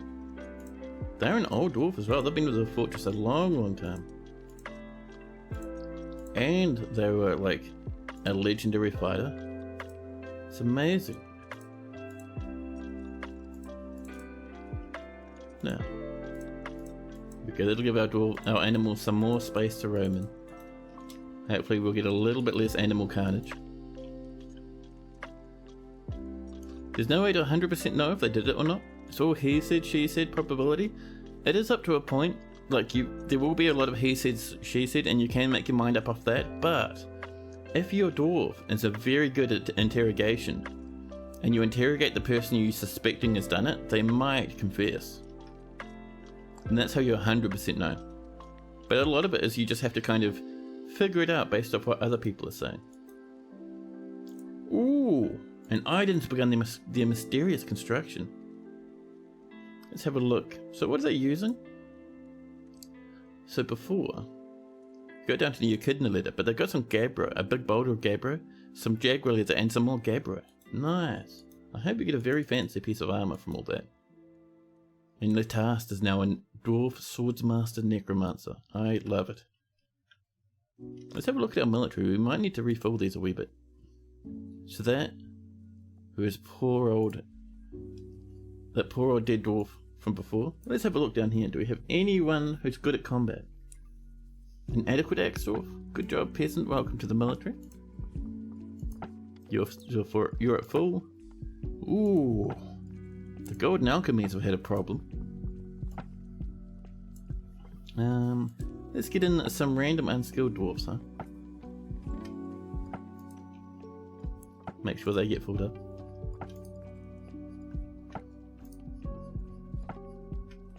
There we go. And they'll start training up over time, skilling up. Now, let us see. How are we doing actually over this way? Oh yeah, look, they put all the black gold flooring in along those steps. That's great. Oh, we've had a rattle.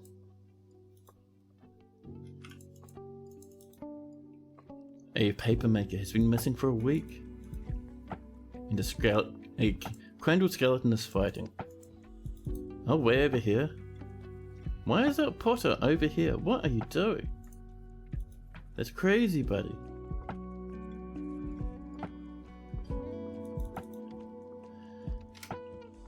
Now, let's have a look at these bedrooms, shall we?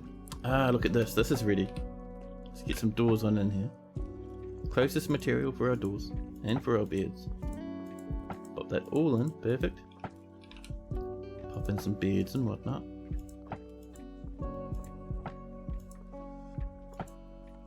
There we go. Our coffers now. Letting our dwarves store their clothing and all their various goodies they'll probably end up picking up. Are you missing a bed down there? I think we are. Oh, there we go. And finally, our cabinets. Let's do 2 cabinets there just for fun. And that'll make for some more happy dwarfs with their happy wee bedrooms. Let's set to multi, which is great. And that there is another 9. Over this way, this is all mined out. Almost. There we go. Thank you. Let's get some flooring in, shall we? Oh, I keep doing that. B and F to get to our flooring. Select material after placement. Now, let's see. We're going to use. We could use a bit of gabbro. We've got some shale. We've got some conglomerate. A little bit of mudstone. That's all sort of yak blocks there. Tiny bit of diorite. A little bit of bayberry wood. Tempting. And some pine as well. Very interesting. Let's go for pine actually. We hardly ever do wood floors. We should have enough pine for all of this, I think. Even a good amount of gabbro now. This is fantastic.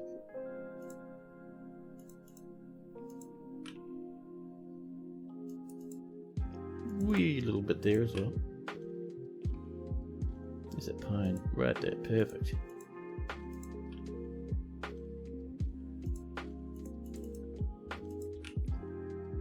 There we go. The pine looks actually really, well, wood in general looks really nice at flooring. I should do that more often. However, here it's not as easy because there's all those, like I was saying before, giant angry animals up on the surface who get very, very cross when you chop their favourite trees. And all trees are their favourite trees. There we go. There, perfect. Crandalls are fighting. The Necromancer Holy Tail and the Necromancer Swordsmaster are both sparring each other.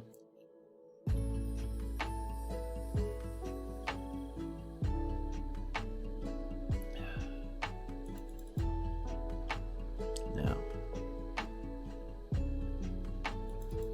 a scholar is visiting. Oh, you know what we could do with? Let's get in over here. Not a massive place, but just a wee stockpile down this area, just for people to have a few drinks. Pretty dangerous, but also pretty awesome, especially in an older fort. There we go. And that will be a food stockpile. We'll customize it, because we only really want drinks in here. All that cider, wine and beer we have. And we also want... We want some chests, but we want very fancy chests. If we have a look, we only have rock ones. So let's go for...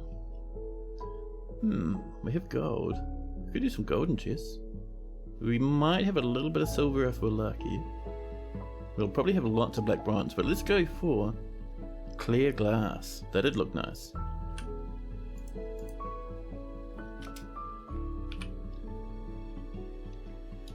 No, it's not a chest, is it? It's not a bin. Is it a box?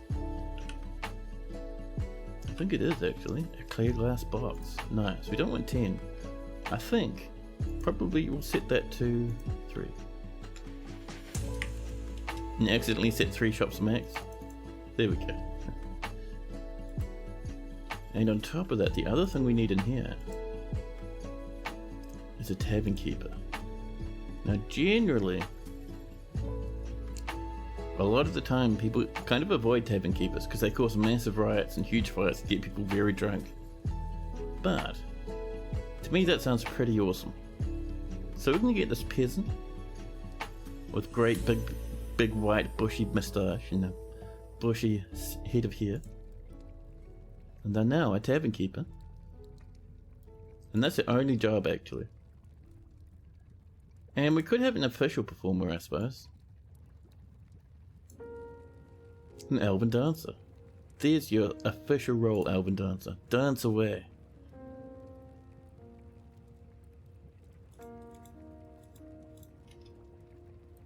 People rough sparring.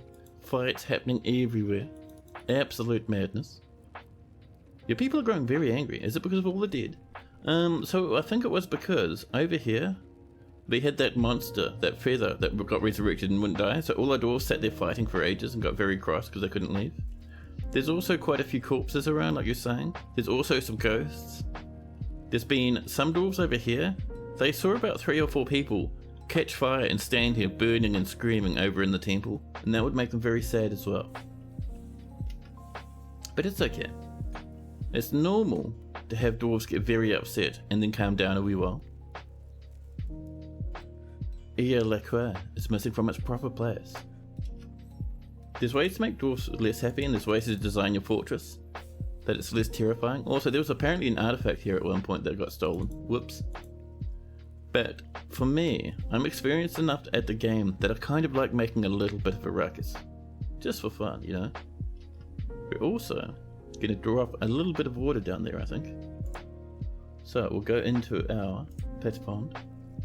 You want it right there, just to put out that little bit of fire.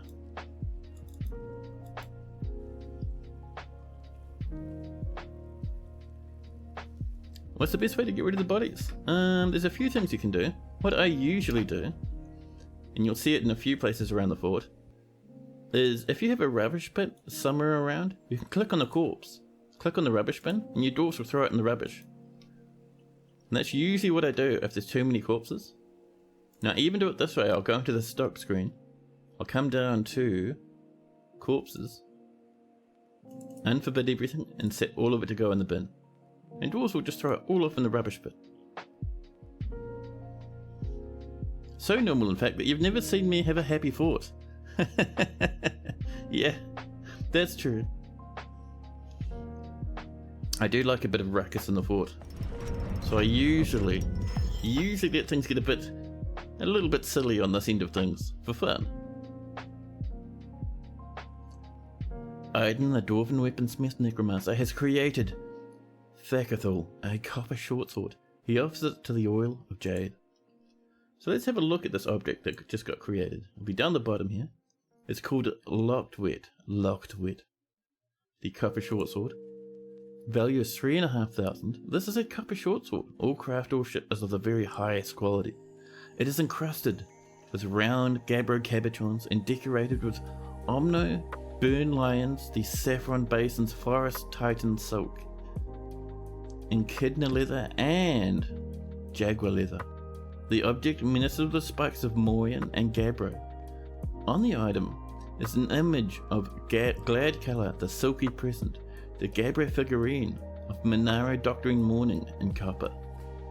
On the item is an image of Morel Sunflag the dwarf, and Kikros Coal Clashes the dwarf, in Great White Shark leather.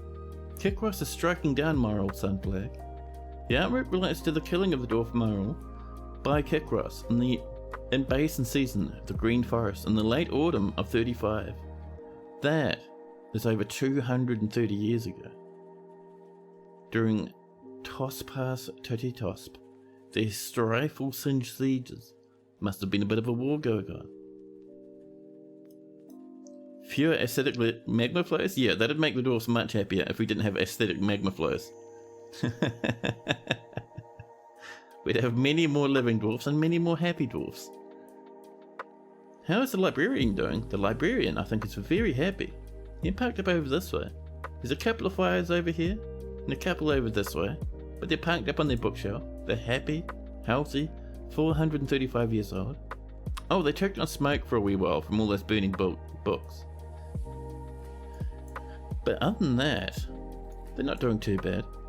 I don't think they're very cross. I think, overall, They're pretty alright.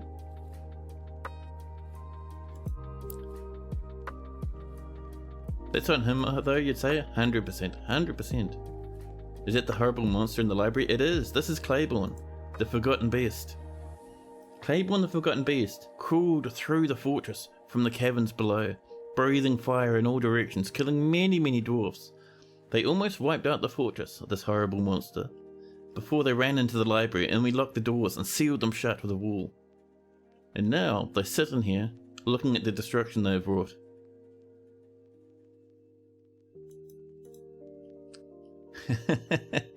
Yes, Claiborne. As soon as Claiborne saw this monster, Claiborne and chat claimed it, using Redeem a Dwarf, which was pretty funny, to be honest.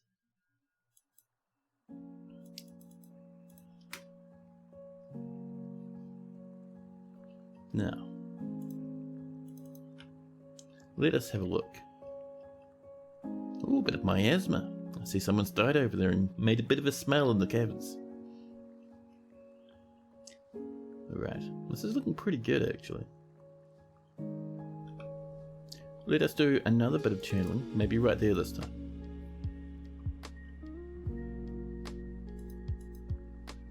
Let's see, we're seeing more rabbits and a new yak calf.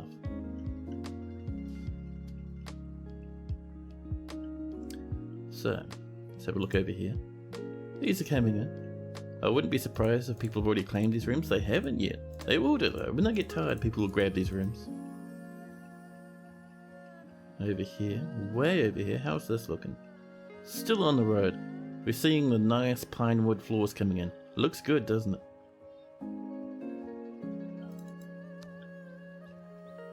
Now,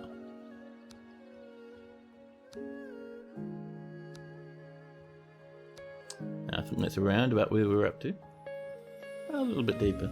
There we are. Oh, that's right, we're waiting for dwarves to put water there, aren't we? We are. We want that smoke to get out the way because it'll upset our dwarves.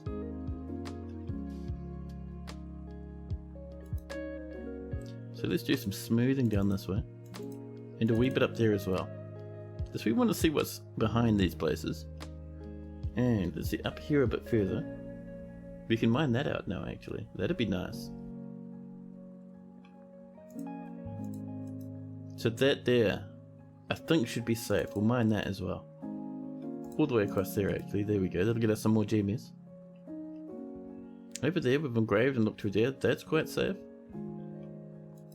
And that means all that there is safe as well. So I'll mine all that out. That'll get us some more fancy gems.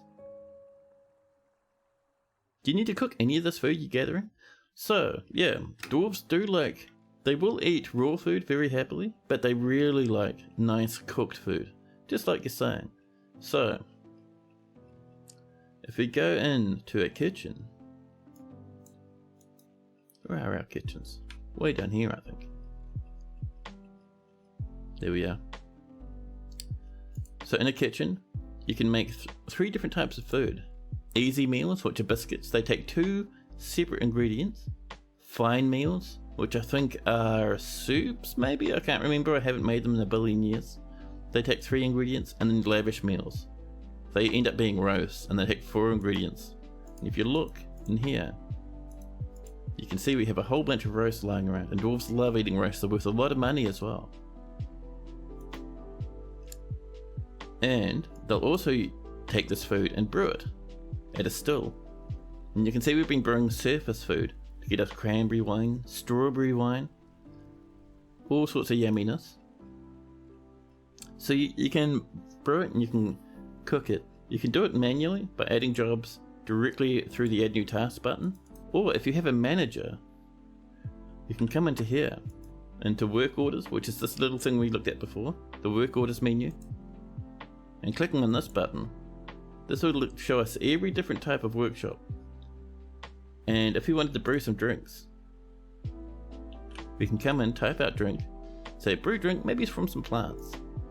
If we scroll down, we can see the orders way down here. So we can stack up a whole bunch of jobs at once. And using this, we can even manage conditions so it repeats.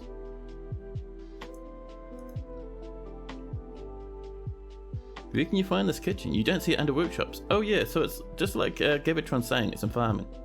So we go into build, we go into workshops, into farming, and in here we have a still, and a kitchen. And that's what I was pointing out before.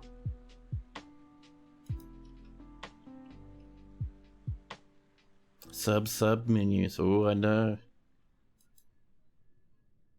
Oh, it's a flaw causing a problem. Oh, there was a gem in the way. You can resume that, it's fine.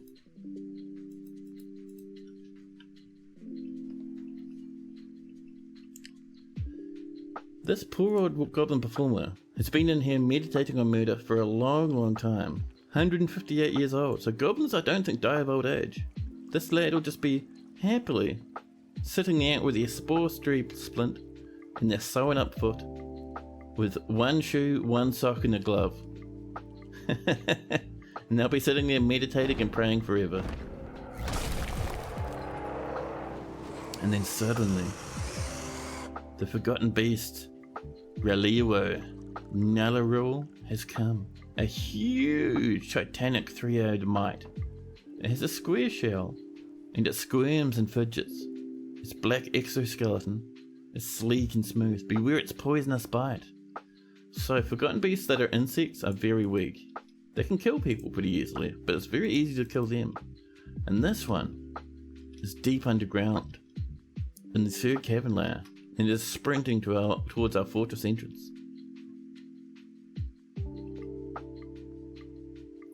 You going off to bed? We'll talk Valheim soon? Oh, 100% man. I'm keen on getting that going. Your place is east of Spawn, across the river. Cool stuff, dude. Have a good sleep, Claiborne. Thanks for hanging out. Poisonous bite isn't bad compared to webs or fire. Yeah, it's dangerous, but webs or fire will kill a whole fortress. So, let's get over this way, and we're going to stash up our military just over here. Get a good couple of squads over.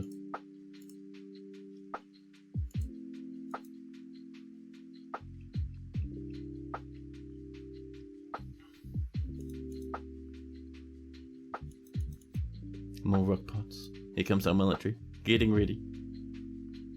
This monster will be boiling through here any moment. Here it comes. Look at the size of this beast. Bigger than any dwarf. Bigger than any crandall. We'll get these military squads. And we'll tell them to slay the fiend. Good luck, dwarfies. You can do it. They charge. And they kill it in less than a second. And because this thing is not made from weird materials, our dwarves will butcher this and turn it into a whole stack of meat. Are these alive? No, that's good. What are you up to, buddy? Oh, you're a mercenary? And you're off to have a drink. Nicely done.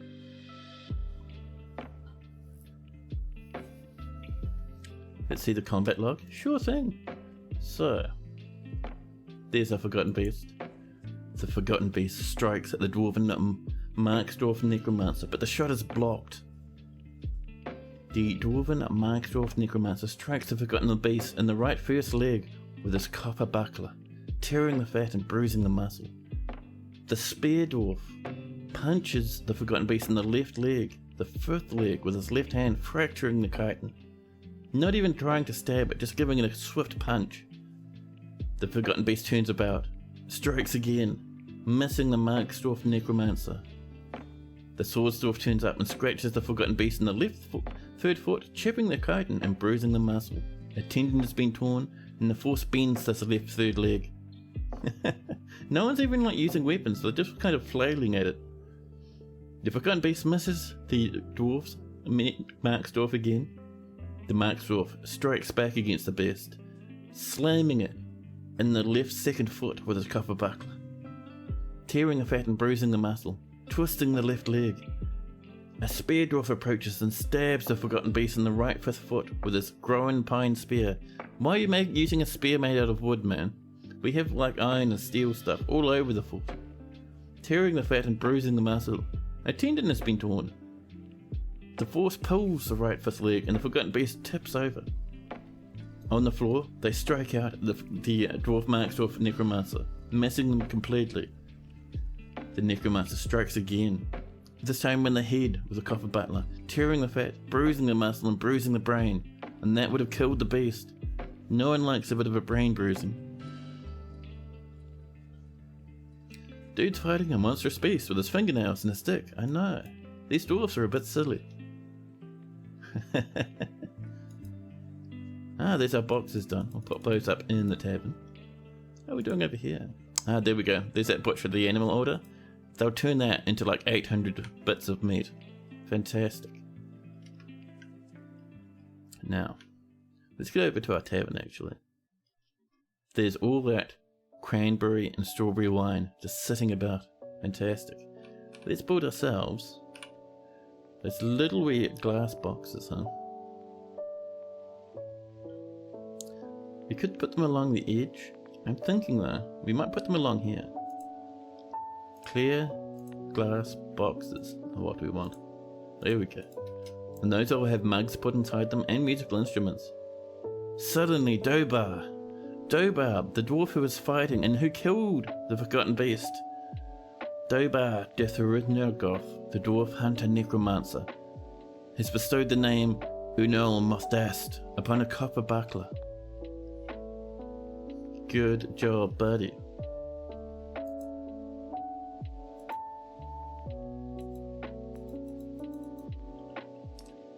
Those will get put in pretty shortly.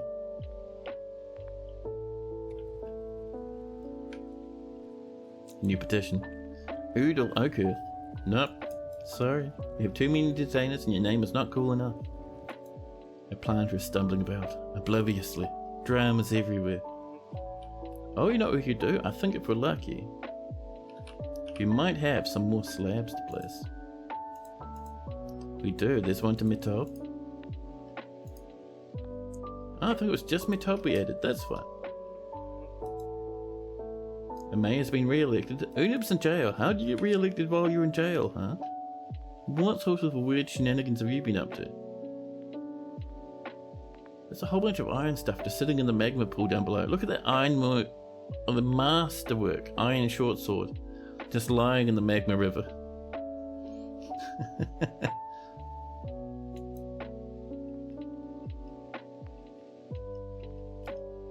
Now, I think people are coming to place those as we speak. Look at that. There's at least 2 of them. There we go, glass chests. And people will stack in mugs and whatnot inside there as they need it. How does that stuff end up down there? Which stuff? There's stuff all over the fortress. Is that a bit of blood over there? Yeah, some dwarven blood. A2, the ghostly craft dwarf batters, you nod. We are going to need to make a little bit of a thing for A2, I think. Where is A2? There we go. And actually, I saw another one in there too. 2 different A2s? Wow, that's fun. Oh, you're talking about the stuff in the magma. Yeah. So basically, this stuff is down in the magma because dwarfs have fallen into the magma river. And it's happened a lot. So you can see over there, there's some over there, some over there. Each one of those is stuff that's fallen off a dwarf as they've burnt away into ash.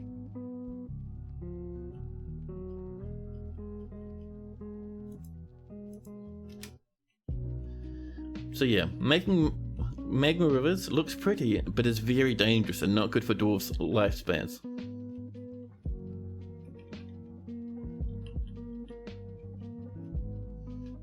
I was looking at having something come along this way, wasn't I? We have a little bit of a rose gold, a little bit of silver, and a little bit of sterling silver. Good amount of iron though. Let's make some nice aesthetic iron changes.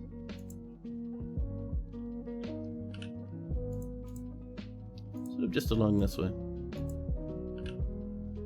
There we go. And then along each of that, put in a little bit more of a nice wee black bronze. There we go. We'll also do a bit of engraving just in front of and behind the statue. That'll be pretty good.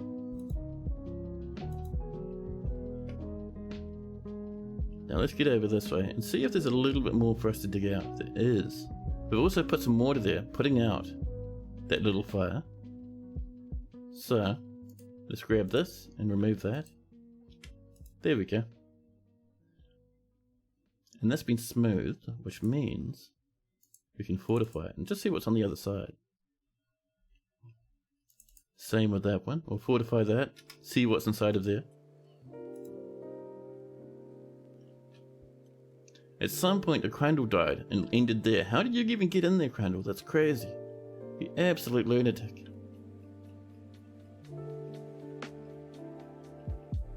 Oh man, my niece is so sad with me at the moment. Let's get some doors in. Something evil is emerging from this newly exposed pocket. Let's get this sorted first, and then we'll deal with the something evil lurking about.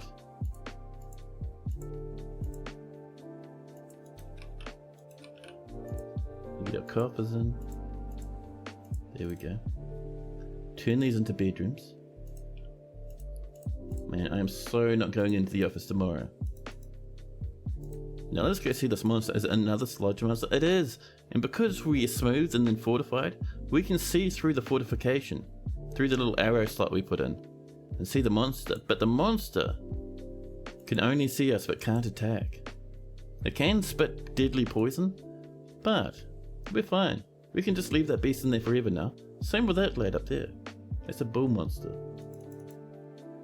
The elf, a sacred planet, Amzu, Stoshbiv Samoslo, has shared many tales from beyond Thrownwires, and they'll be telling us what's been going on this map.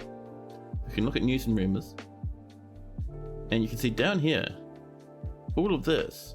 These are huge wars going on all throughout this forest, all around here, and you can see armies moving down to different locations to attack and siege people. And we see another army coming down this way, another one coming up this way. Craziness. Everywhere else is pretty normal, but that's only because we've only heard rumours from the elf, who's probably come down from this place and has been telling us about all these wars going on. It's cool stuff, man. So much excellent design going into this game. And the human necromancer Master Lasher is also sharing tales. I think that's because we actually have a proper tavern keeper in here now. No one's put in any mugs yet. Interesting. We see a mug on the floor though. Maybe that means we need some more mugs, huh? Let's get some... Should we go for some more black bronze mugs? Oh, the goblets, aren't they? Forged black bronze goblets. Not as worth as much as golden goblets, but that's okay. That 10 will actually get us a stack of 40, which should do. A giant elephant is the size of 666 plus a little bit more dwarfs, yes. Giant elephants are, I think, the biggest land animal in the game. Giant blue whales, I think, are bigger, but you don't usually see those on land, unless they're zombies. And that's very rare. It's very rare to see blue whales in the first place, let alone giant ones. Look at all these lads happily sitting up in the library. They're sitting in these seats, reading. Apart from one lad standing on the table with a necromancer. Very strange, but alright.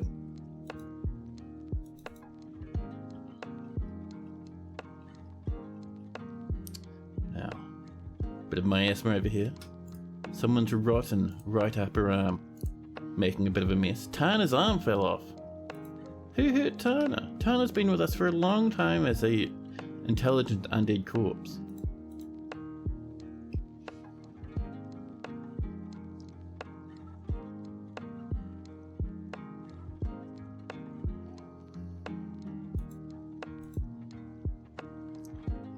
Now,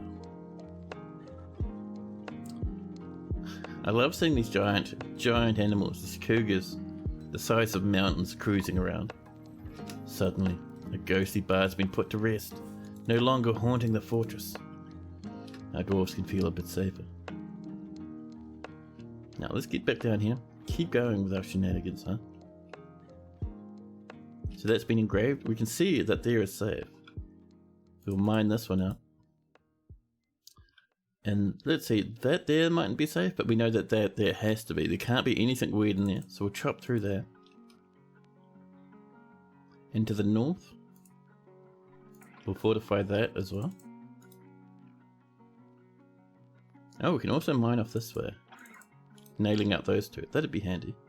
Actually, no, wait, hold on now. Where are we climbing down? There. Right, we are not easy.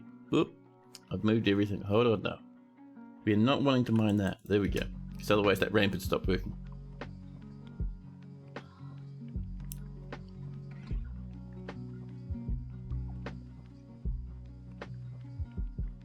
A new petition. The solitary skins. No, that's yucky. Go away. You have to have a cool name, not a weird and disturbing name. So, we have rooms over here getting set up as we speak. We have rooms over here all happily set up. Now, bet you people have claimed them. Nope. Hayden, the trapper, has claimed one. But that's about it. Oh well, if they're not claiming them. There's our iron breastplates coming along. But if they're not claiming them, we won't do no more bedrooms for now. Them's the rules. We will, however, clean out a bit of this excess rock over here. You don't need quite that much. There we go. It risks becoming a dwarf wrestler, necromancer. And people getting too depressed to bury the dead. Something else is evil emerging from this other newly exposed pocket. Over here we have found a tick demon. And this one has poisonous vapors, which is very annoying. That means our dwarves will get hit, not only hit by that vapor, but also spooked every time they see this demon. Look at that, all that poisonous vapor. So, we could mine that out and let some of this magma splash down. I think the tick demon will probably be fine in magma though, which is annoying. That's a really annoying place for that demon to be actually. What if we come over and we try to, maybe even just a staircase down this way? Would we regret doing that? Maybe. But yeah, it's not safe for our dwarf to go that way anymore. We should be able to do this though.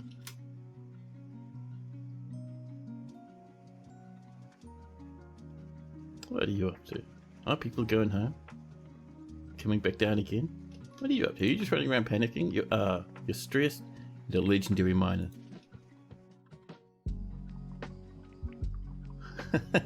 Sprinting all over the place, terrified after seeing the demon. A dwarf bard necromancer throwing a tantrum. We're making iron helmets. Everything is going fantastically. And look at this. A nicely set up little place to drink. An exceptional shale mug is here. Along with a golden goblet. These have some goblets inside, which is great. Black bronze and gold. Perfect. See this little wee fortress is coming along. Someone's left a green glass utura on the floor. Hey, further reading, hello. It's a pretty tavern, thank you. It has green glass chests, black bronze floor with gabbro edges, clear glass above a magma pit. And here, this is an actual waterfall coming down from an aquifer above, splashing onto black bronze statues above black bronze grates, surrounded by silver tables and golden thrones. And then it just runs off the edge of the map. So our dwarfs get a lovely little bit of mist when they come up here to eat. It's nice. But yeah, further reading, how are you going? Little bits of fighting breaking out, nothing too major. Now, let's keep an eye on how this is doing. Poor dwarf sprinting back and forth. Just settle down, man. You don't need to be that panicked. They may have been hit by a little bit of poison vapor, which is why they're sprinting. Terrified while in conflict. Relieved, remembering being near to a waterfall. You're doing good. Caves of Cud is your current obsession. You've been going crazy with that. It's been awesome to watch, man. You need to find time to get back to Dwarf Fortress, as you need to rebuild your calculator. Oh man, I've never been able to do a dwarven calculator. That stuff is just so cool. Buddy, stop getting yourself in that loop. Go get something to eat, huh? Down again, and up again. Another dwarf is coming down to do some mining. They're gonna do it. There we go. That top part's mine. And the bottom part is a demon. A white devil. Get out of there. Why is that even happening? Something evil is emerging from this exposed pocket. This white devil. What's up with this white devil, huh? A very large feathered lizard twisted into humanoid form. It belches and croaks. Its white feathers are downy. Beware its poisonous sting. Very flimsy, and it's right next to some rough star sapphires, which is nice. Now, let's get on up. Not too far up now, just over here. And we'll get our military up. All our squads.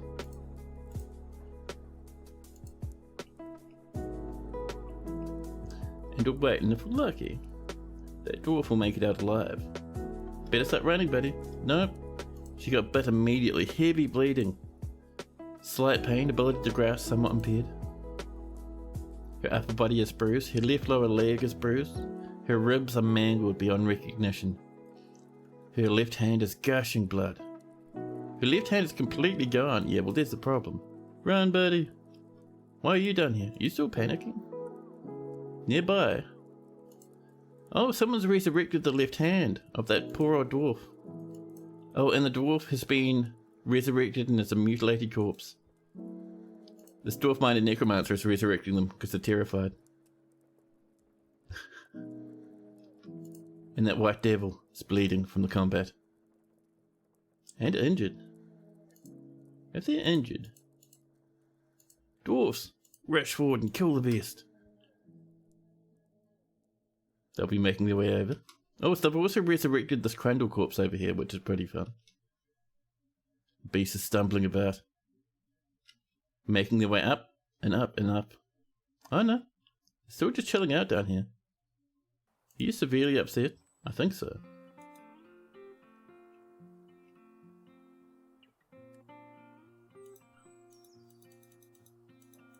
Oh, here comes the military. They are led by Zephon, Guild Jail, the broker. Broker is accidentally in the military for some reason. They're stressed and bleeding. They're a legendary potash maker and a legendary observer. They're pretty good at combat. They should be fine if we're lucky. The ability to grasp somewhat impaired. Has your hand fallen off? His neck is cut open. This dwarf is dying. His right wrist is mangled beyond recognition. His potash is the stuff of legend. It is. Dwarves write poetry about this dwarf's potash. Oh, and they drop their sword on the floor. Run, buddy! Dodging around, drop their shield on the floor. The demons are strong. And too late. This dwarf has passed on. Where's the rest of our military? Don't go in one at a time, that's very dangerous. Over here we have a human master lasher and a spear dwarf who's wielding a sword. Careful now. You be careful, there's demons down here, they're very powerful. Immediately this dwarf starts bleeding. Endok, the adequate cook. Legendary observer. And the rest of our military rush in. And Endok is now a dwarf cook empty butcher. Welcome back to the fortress, Endok, after dying. Someone's intestines are dragging around on the floor. There might be less, but the glowing intestines, I think. Combat everywhere. This beast is still going strong. It dodges down a hole to try and get away from the military. I've had a few deaths now. Did we kill it? I think we killed it. Yeah. We have lost a wrestler, a recruit, and a spear dwarf. Yeah, demons are really powerful. We probably should have let it come up through the traps, to be honest, but that's alright. At least we killed it. We will add a couple more dwarves to this squad. Let's see, what are we feeling? A novice fighter. Lovely. And not that engraver. We have a new engraver in the fort, that's awesome. We'll get this peasant to join into the military though. The belted paints have lost 2 dwarves. Get a potter. And who's next? An adequate swordsmith, but they're a blacksmith, so we'll leave them be. armourers, trappers, pressers, woodworkers, stone carvers, gem setters. A novice hammer dwarf, this furnace operator. Welcome in. Have you lost anyone? No. There we go. Our military has been refilled. We have seriously injured dwarfs everywhere. Dwarf cook, empty butcher, standing nearby, seriously injured. People are clearing up the devil goo. And we are safe. We've conquered this area. Let's mine that out. We know that's a good safe spot.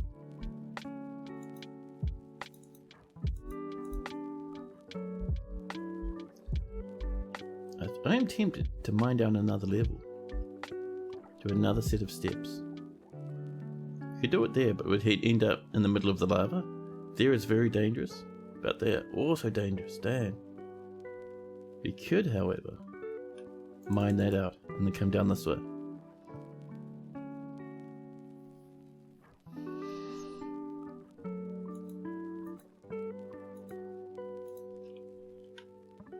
Now, let's see. Over here, people are being fairly polite. There's an elven poet telling a story over in the tavern. And nearby, Spipip Rungfresh, the human lamp maceman, is listening to it. They're having a great time. A somewhat injured human poet's coming over. 86 years old. What's wrong with you, buddy? Her left upper arm bears a very short, straight scar. Someone had a bit of nerve damage from a previous piece of combat. Ooh, that's a big fight. Who's fighting? The Weaver is fighting an elven herbalist empty butcher. Oh, we've got a bit of a riot in the middle of the fortress. People are scuffling about. People are getting spooked. Blood is splashing everywhere. Some people are very injured. Oh my goodness. A fight down here as well. We're having another big riot, it looks like. Look at this blood as people struck out against each other. Teeth lying on the floor. A wee bit wheelbarrow discarded nearby. Blood everywhere. Suddenly, a stonecutter, Tholtig, has been struck down in the middle of the riots. And another. A weaver called Cog, struck down just nearby. A llama standing on their corpse. Blood everywhere. The fighting continues. Kadol, the administrator, executed. Up on the main walkway into the fortress. Vomit in all directions. Blood as the fighting continues. Whoops, that was a misclick. I clicked on some Gabriel. Yeah, fighting everywhere. The fighting just continues forever. Oh, people are fighting near the magma river. Sometimes we'll see people tumble in here during a fight. Be careful, don't you dodge, you'll fall in the magma. A giant Kia flaps past, being careful. An engraver, Oodle, the new engraver, we didn't even get to look at their skill. They're already dead, next to the farming guild. Blood splashed everywhere. A forbidden helmet nearby. These poor old dwarfs having the worst time of their lives. Let's see. Just having a look. Skilled and adequate. Yeah, we lost that engraver. Damn it. Damn it. We're down to 5 miners as well. We might need to press some people into the military. Not in the military, into the mining service. The fighting still echoes throughout the fortress. Yells and shouts, screams and cries. People are scrapping about everywhere. Blood splashing across the floor. An elf nearby is severely injured, unable to move. At least no deaths in a wee while. Vomit everywhere as people struggle with internal injuries. Blood splashed about the place. Cats gallivanting through puddles of vomit and blood all over the place. Madness. Squirrels hooning about the fortress for no reason. Giant flying squirrels, actually. Fighting's starting to calm down now. People are struggling up on the steps. All in all, we're fine. We lost about 5 or so people. Let's have a look. Just make sure we haven't lost important nobles. We have lost our broker in the combat. No, our broker. Let's see. We don't have anyone who's very good at appraising. Which is what I really need in a good broker. Adequate appraiser. Oh, it's Ghostbat the vampire. Get out of here, Ghostbat.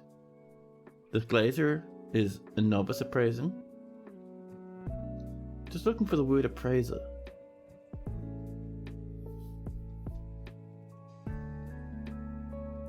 Let's see.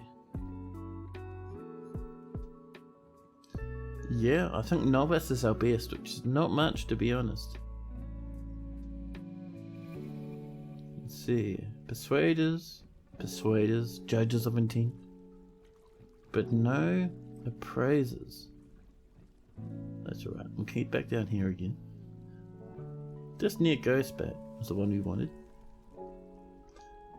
So. Yeah, where's that appraiser going? DFAC usually puts the best ones at the top. Yeah, I don't like using DFAC too much for some reason. I like doing stuff like just through the normal Dwarf Fortress way. There's nothing wrong with doing it using DFAC. DFAC is a powerful tool and it's very good. But I just like doing it this way. A militia captain. No, that was Ghostbat I was seeing. Where's this appraiser? I saw them before. No, I scrolled past. Let's see. I'm getting the feeling the appraiser might be lost to time. They were only novice, so it doesn't matter. Let's say this pot a dish map. Everyone needs a bit of a good dish map. Brewers and farmers just finishing up their scraps. It's alright. Yeah, people are just kind of throwing up and trying to get themselves to hospital after the carnage. Let's get up here. Because we have space for more coffins. And boy oh boy do we need some more coffins. 2, 3. It's a good amount so far.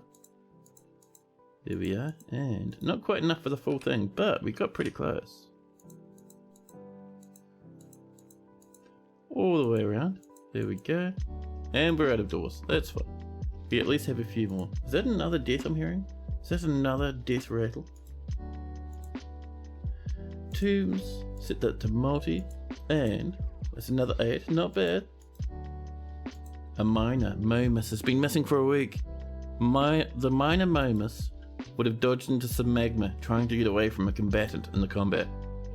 A combatant in the combat, amazing.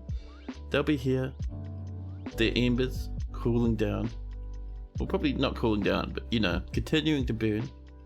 I'm just having a look to see if we could see a pickaxe in the magma, but I'm not. So they must have had a copper pickaxe or something.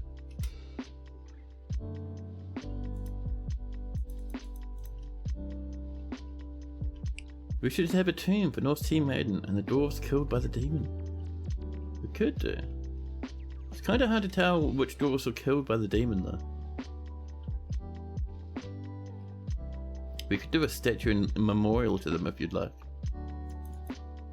More lavish meals. Oh, someone went down there and got blasted. Don't do that now. I think they're trying to path to this, but what we're going to do is we're going to say no dwarf should ever come through this area. Just to keep our dwarves safe, because otherwise they'll get blasted by noxious fumes. So let's dig that down there.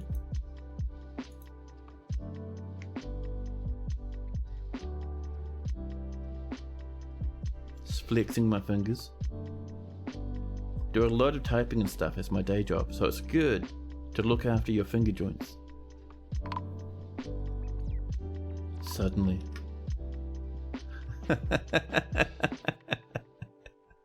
So what's happened here is Endok, the dwarf cook empty butcher, was killed.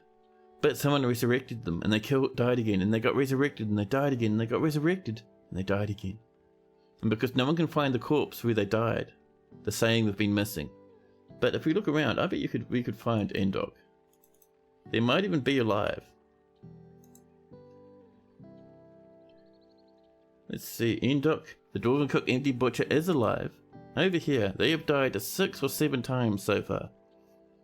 And they get immediately resurrected.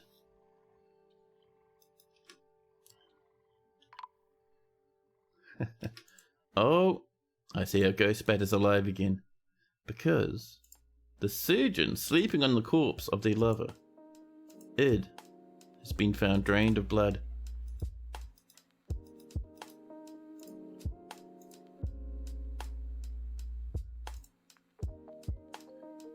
Actually, is Ghostbat in jail? Ghostbat, tell us your secrets.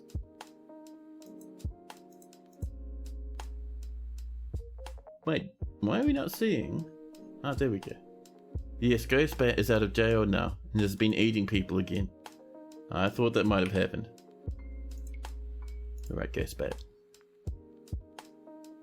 Stop eating people, please. Oh, we did have some disorderly conduct too. This hunter, I think, has been causing a ruckus. A dwarven bard necromancer. A miner as well. Just a little bit of carnage from the big riots before. There we go.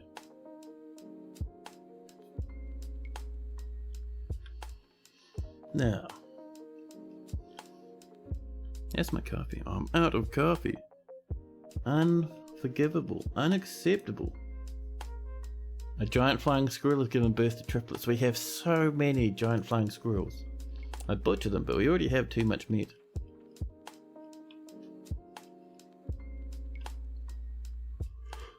Oh, pardon me for the titanic yawn. How are we doing down here? So we've dug down again.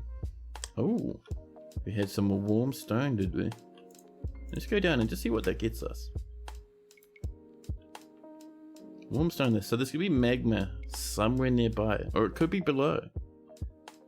I think we're also just above the scary zone. I'm so surprised we haven't had the fancy blue metals yet.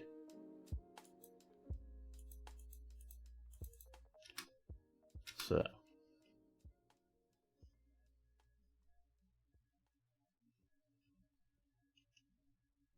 Some will come down and mine that in a wee bit. I think our dwarves are quite busy. There's a lot of stuff to throw in the bin, a lot of corpses, a lot of people to take to hospital. It is not an easy time being a dwarf here. These haven't been claimed. Interesting. So I think anyone who wants a bedroom has one. There might be many poor wee little visitors without bedrooms. Yeah, look at that. All those visitors have no bedrooms. But that's okay. They're just visitors. Suddenly. A blacksmith and a cheesemaker. Oh, that's not good. A blacksmith and a cheesemaker have died at the old entrance to the fortress. And nearby them we see an opossum skeleton. Norse tea maidens, Votox's corpse. A giant cougar corpse. All alive. Nearby, a grizzly bear woman's skeleton. All fighting.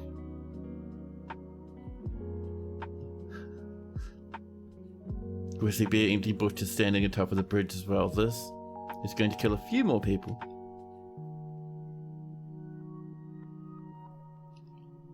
A dwarf trader empty butchers rushes up to try and save their friend, but it doesn't help because a human hammerman's been found dead. Our goblets are finished, by the way. Ooh! Norse tea maiden's rotting corpse, limping away, dragging her intestines behind her. Now that's a corpse, not intelligent undead, so it'll be very hostile. And that walks into and gets completely ruined by the weapon traps we have defending the entrance to the fortress. More corpses wander about, coming up to attack the fortress. People are dodging around, trying to run away. All these corpses nearby. Look at the size of that giant cougar. An absolute menace. Walks into the fortress and it'll get hit by those weapon traps. There we go. It's still barely alive, but up the top here we have a whole bunch more weapon traps. And an empty butcher. peasant. She's been found dead in the tower. Let's actually activate the civilian alert just to get people inside the fortress. Stop running into the entrance, it'll get you killed. Oh, nearby, a siege engineer is doing their best to stay alive. Doesn't help them though. A peasant, a human part, and a siege engineer have passed away. This fortress, a wee bit ridiculous.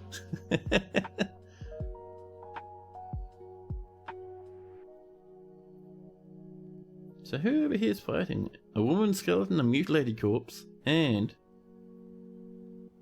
dwarven empty butcher. Over here is a giant cougar corpse. Stumbling about, moaning horribly. They won't get into the fortress, but that is still a worry. Actually, we can't even do mining while those things are there. Come on, you lot. Why are you standing there? Severe blood loss. Ability to stand lost. Oh, it's lying on the floor. Oh, it's approaching. Very slowly, though. FPS is 22. Things are getting a bit hectic. We could send our military out to attack them. There's a lot of corpses nearby. They'll be coming up this way soon, where all our other weapon traps are. Over they come, step by lurching step. The horrible beast make their way towards us.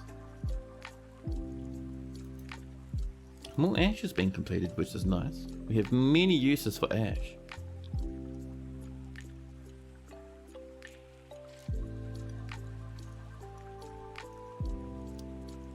They'll be coming up this way soon.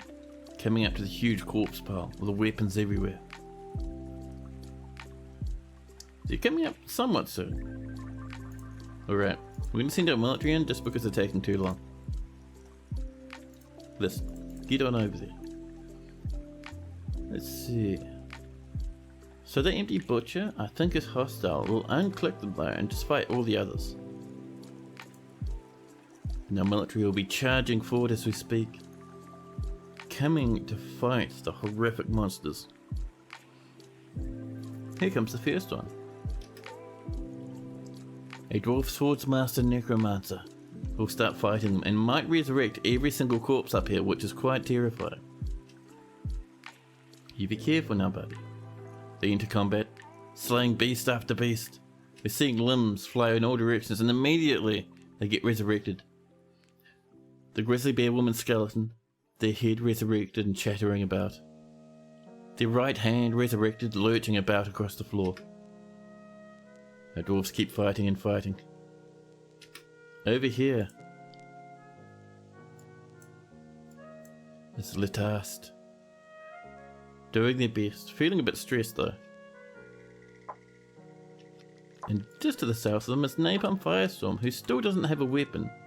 They have some chopped horse liver and horse eye roast, cranberry wine, and a bronze shield. I think they might have like some sort of broken hand. But our dwarves are finishing them up. I think that's it. Nicely done. Clear that civilian order. Let's put an order in for some more iron short swords. There we go, just a stack of 10. Just to make sure some of our dwarves aren't missing out on some good gear. There.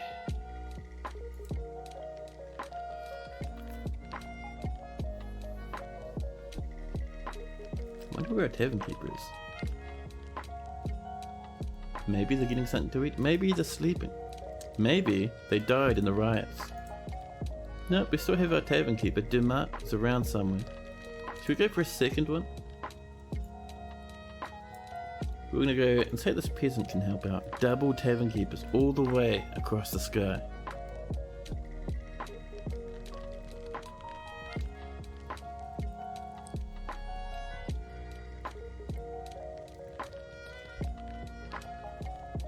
That was the final sip of coffee from my coffee cup. I could go get some more, but this is only a mini stream. We're only going to be going for another hour, I think. Now, seeing a bit of fighting left over. A crandalled, mutilated corpse is fighting. It'll be fine. Oh, we're out of wood. We need to send our dwarves down into the depths. Down this way, over here, just to do a bit of tree chopping. And if we look, that there is a safe place to chop, that there is not. If we chop there, we'll fall into the magma. If we chop up here, we should be fine. So let's have... Oh! Fresher Claron Dan Chasseurs has been missing from its proper place. Wow. Was this proper place a spot on the floor? A black bronze statue has been smashed by an elven poet. Oh. It was just an artifact that someone's picked up that was in the furnace. That's fine. Let's go have a look. Where is this broken art statue, huh? Oh, it's here. Yep, there's Claiborne. That's old Claiborne. New Claiborne's a horrific beast. Old Claiborne's a happy dwarf. We can just go bonk, and that'll just replace Claiborne's statue right back where it is. And yes, but will there be a cat would like some more? Oh, we'll still be going for a wee while yet, don't even worry. A cave blob has arrived and is attacking a crossbowman. The human crossbowman strikes the cave blob in the body with his Inebiru, breaking away a piece of the fluid. Yeah, cave blobs, actual slimes. There it is. Slurping away. Yeah, get him. Go on, beat him up. Dead. Cave blob is no longer a problem. More crandals have piled up in the entrance.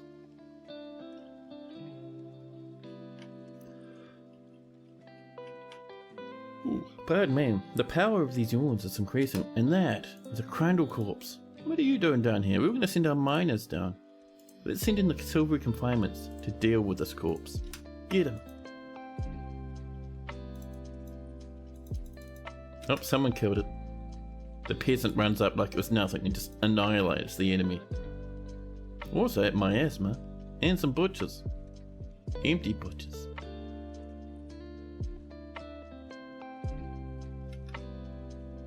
So we've dug down there. And we have hit a bit of magma and a bit of water. I don't think that's killed our miner though, so we should be fine. Let's do that again, huh? And chat, look at that text. Warm, damp, rough-hewn, raw, adamantine wall. We've done it. We've hit the fancy blue shenanigans. Oh my goodness.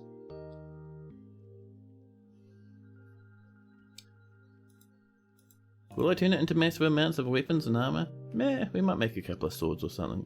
I think for the most part it'll probably just become clothing. Let's actually come up this way. And I'm thinking, where's a good spot? Maybe up here. Yeah, this would be nice. So we need, I think I hardly ever do it, but you need to, let's have a look. So wafer needs strands, cool, and extract metal strands is the other one we want. If there's raw adamantine to extract, then extract it. Now, I can't remember where we do extraction, which is the problem.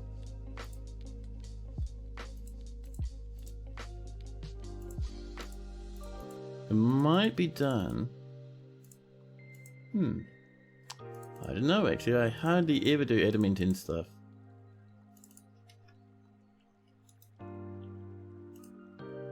Oh, Shiraz wants to study. Welcome in, Shiraz.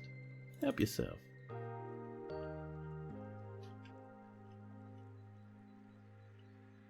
Meanwhile, down here, the miasma wafts about, upsetting people's nostrils. Oh, suddenly, out of nowhere, a forgotten beast, a Toonson, has come. A huge, scaly frog. It has a spiral shell, and it squirms and fidgets. Its golden yellow scales are large and close set. Beware its noxious secretions. That's not too bad. We could handle that pretty easy. It's up here though. It cannot reach us from this part of the fortress. We've discovered a downwards passage. Where did we discover that? That's very scary. Oh, over here? Oh, that's fine. That's just someone exploring and finding all sorts of weird stuff everywhere. Actually, did we just mine into that? No, we didn't. That's fine then. That was my one concern. But yeah, over here, we'll try and make a weird little bit of a place for adamantine wafers. And, you know, just the fancy blue metal stuff in general.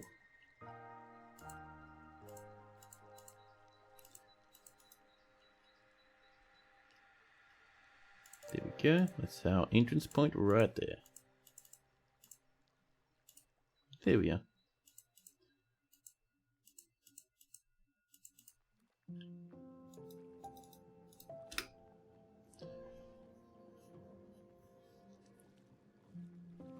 Dwarves will come up and mine that out eventually.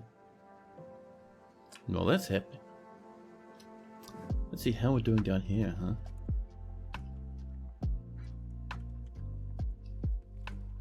This is our next step, mining out that one spot.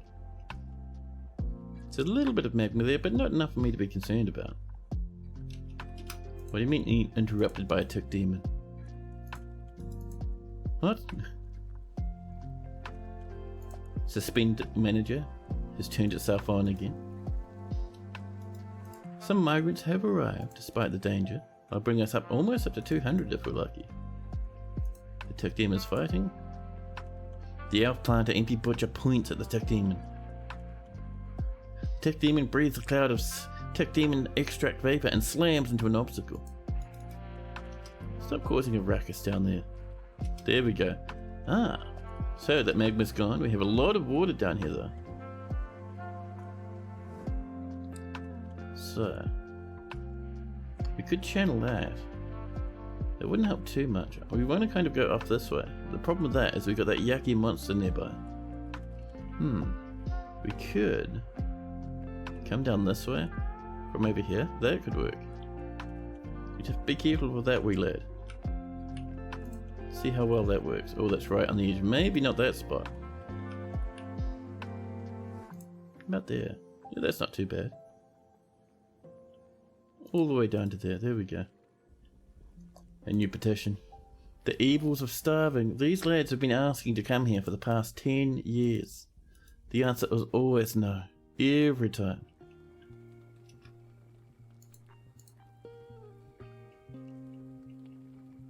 A little bit of fire and a little bit of smoke just to keep things interesting. Now,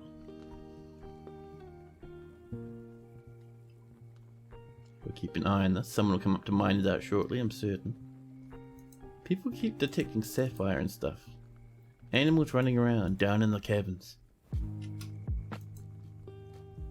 Someone's resurrected some horrific chitin.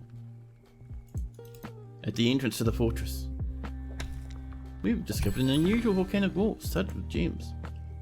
Where? Oh, another spire just over this way. Interesting.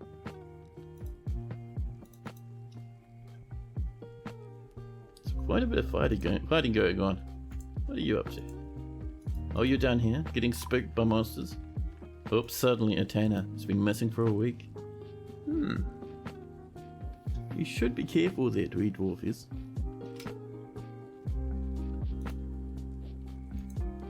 A scholar's fighting, a poet's fighting, a grizzly bear woman's left hand is also fighting outside the fortress.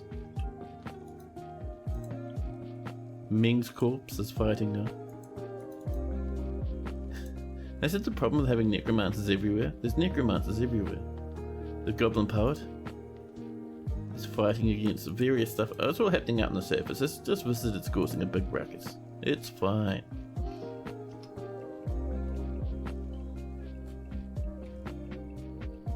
Now,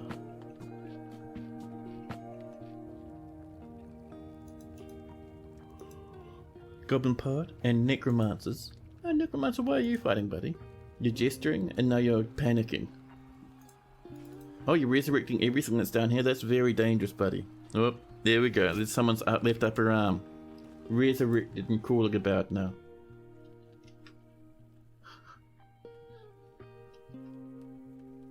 Dwarfs rushing about, getting terrified, running everywhere. Now I think this lad here is a hostile entity towards the fortress. So we're going to send in the Belted Paints and tell them, have a look what's down here at Belted Paints. Make sure it's safe for our dwarfs. Miasma, bones, broken limbs, disgusting stuff everywhere, but the Belted Paints will not be pushed back by such a thing. They will not be terrified. They refuse to be cowed. Cowed. Suddenly, I don't know, a woodworker up on the surface has been found dead amidst a huge trail of blood. Zolbone. The Zolbones had a rough life. Monsters everywhere. Why were you even outside, buddy? It's not a safe place. You be careful now. A human part necromancer panicking, running around. Oh, people up here trying to throw stuff in the bin. I see. Alright, if that's the case, we're going to send this squad of military dwarfs up to here, just to clean up this big mess.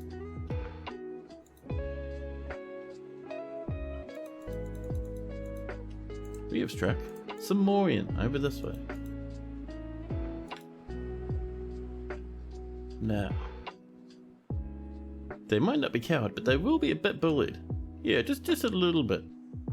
Hammer dwarfs are going down, sniffing in that purple smoke.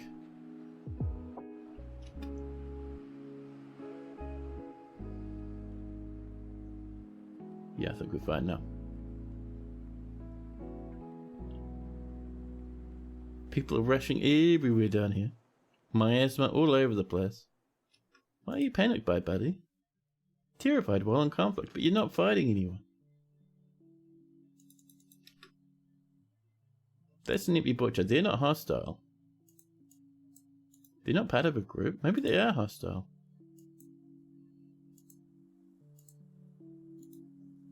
Well, we'll send in the Belted Paint down to this level now, just to see what's going on down here. Apparently it's pretty safe. People are walking about. There's miasma, but it's alright. I think we're getting spooked by that again. I think that's what's going on. Alright, we're going to clear their orders. They can leave now. That necromancer's still fighting, gesturing and panicking,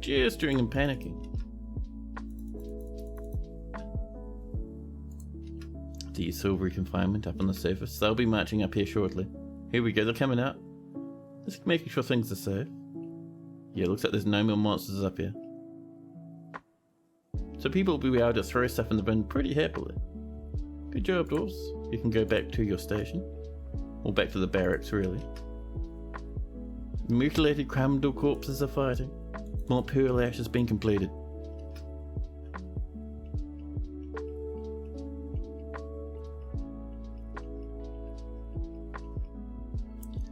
I was expecting that this fort would be finished by now, but I'm very impressed that it's not.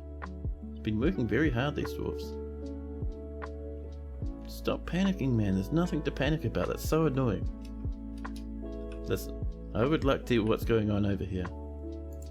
It's a high priority job. Don't do other things. Do this thing. People are fighting. There we go, someone's coming to mine that now. There we are. That's what we're waiting for. That dwarf is stuck in the loop. Not much we can do about that. We can turn on the civilian burrows, and we might do that eventually. But they'll just be panicked and running back and forward, because they run around, sprint down these stairs. Oh, we check that stone for heat. What devilry is this? But they'll run downstairs, come along, probably run down this way. See the beast, run upstairs again. And then they just do that on a loop. Oh, is that immediately? Damn it. Alright. We'll get this one to be our target then. There we are.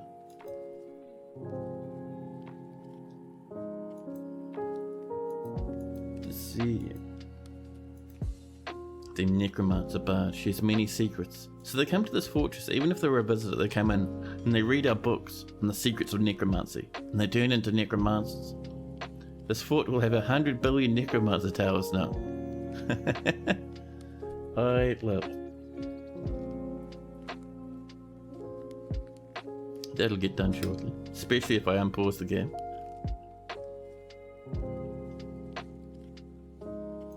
Now this is being worked on very slowly, but I'd also doing the best. Another giant flying squirrel.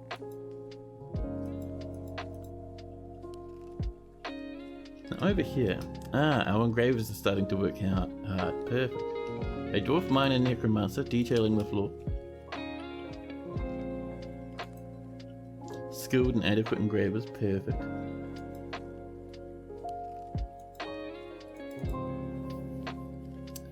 Let's see, interrupted by agitated raven. Now there's worrying. However, that will come into the fortress in its own time and wade through our weapon traps, getting absolutely destroyed.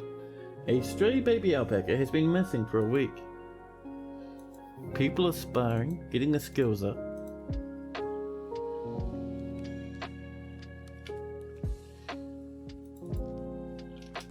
More warm stone.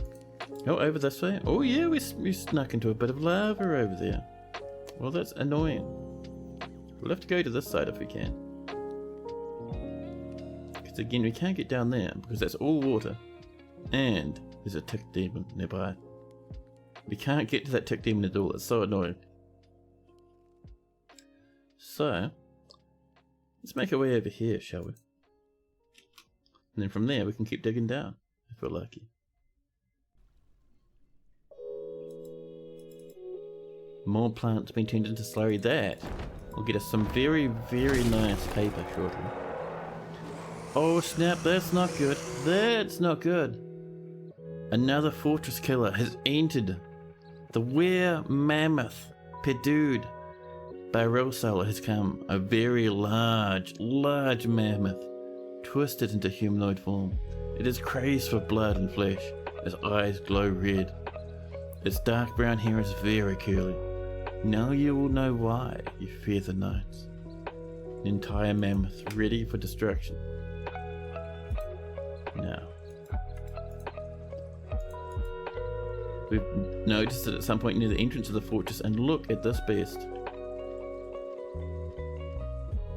An absolute mammoth of a monster. 251 years old. Look at this absolute fiend.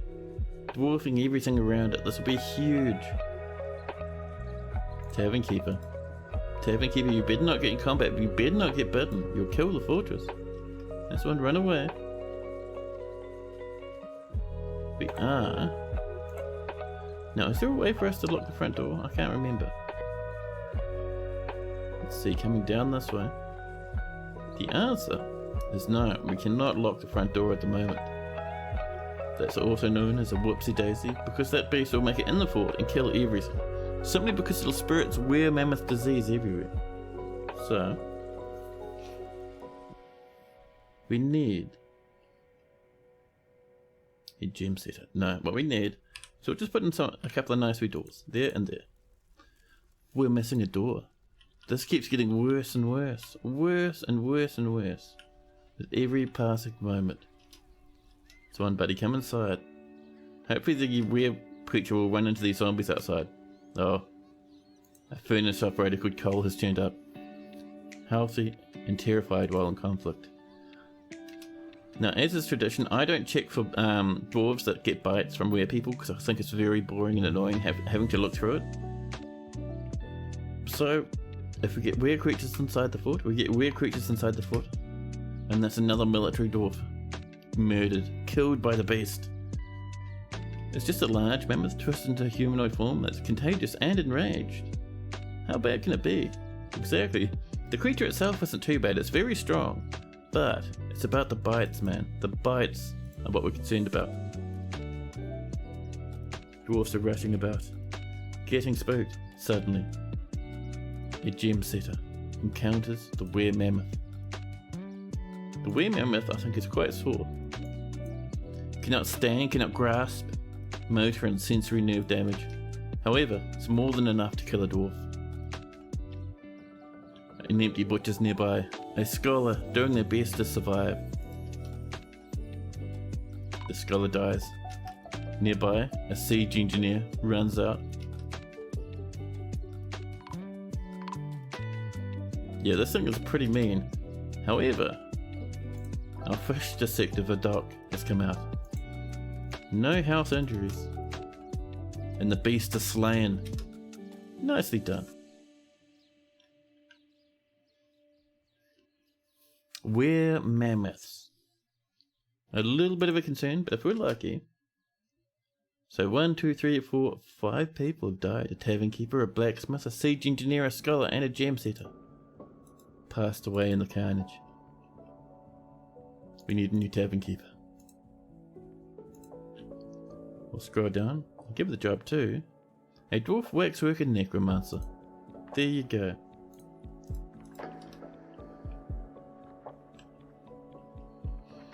There. And let's also have a look, because I'm getting the feeling we may have lost a very good weaponsmith. We have an accomplished weaponsmith, but nothing else. Damn it. Well, we also have a good amount of planters left. Miners, still not bad. Oh, a high master miner, welcome to the mining forces.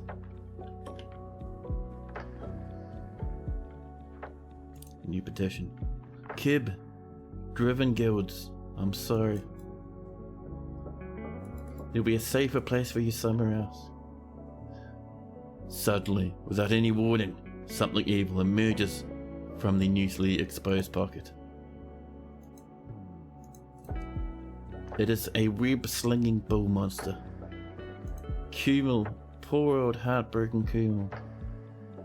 Seeing their life flash before their eyes, a legendary miner. But food for the demon. Suddenly, we activate the civilian alert. Dwarves are smart, they'll keep out of the way. This beast limps along, bleeding horribly after being hit by that mining axe. Over it comes. Who was that? Dwarf animal caretaker necromancer, we've turned on the alert. You shouldn't be doing that. Come on now. Lots of wrestling. Another dwarf turns up for some reason. Ignoring the alerts and warnings.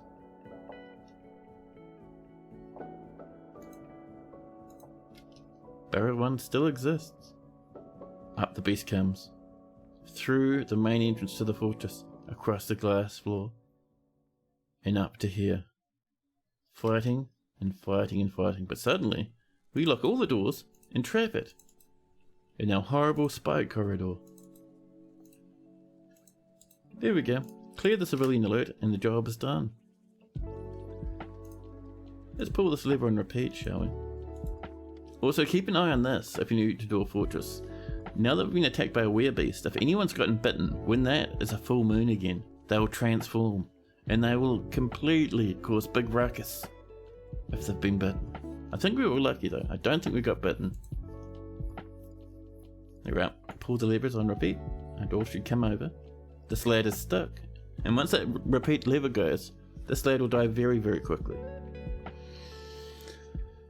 Oh, there we go. There's a spike upwards. Seriously injured. Comet Search, the bull monster. Feels hopeless after suffering a major injury. And again. And again.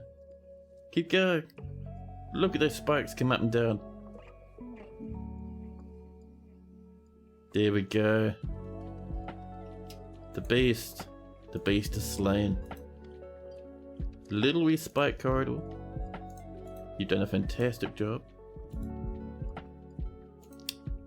Let's unlock all of this. And that's how you deal with demons without having to fight them manually. Little wee spike corridors, nice and happy.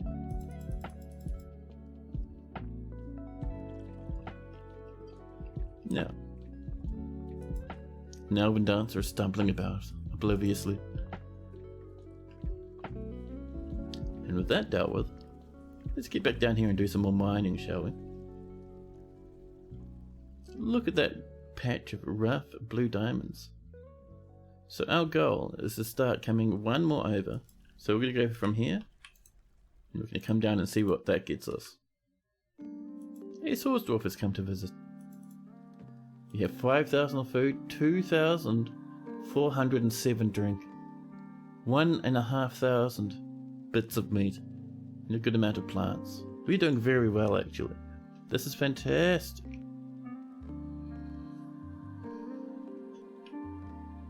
So let's keep going. We're coming down to here, where we have the fancy.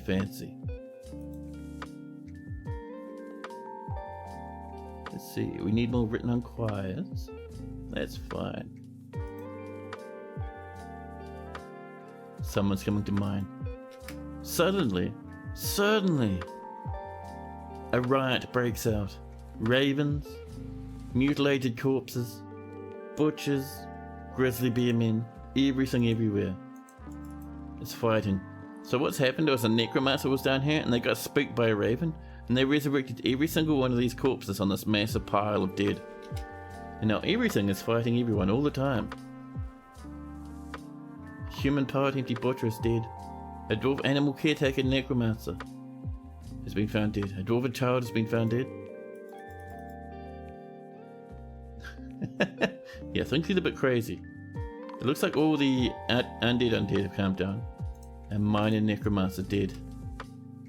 That's the one we saw before. Oh, bit of water. That's right, that'll evaporate.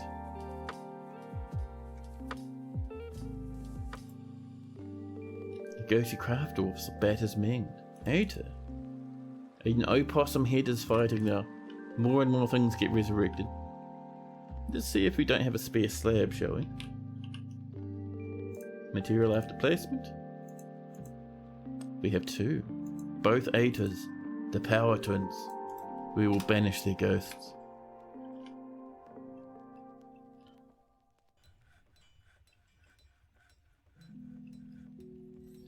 Now, we were over here. We're just waiting. So that water is actually too deep, which is really annoying. So what we're going to do, I think our dwarves can stand in 3 out of 7 deep water. So we're going to mine that out. And we're going to mine probably that out as well.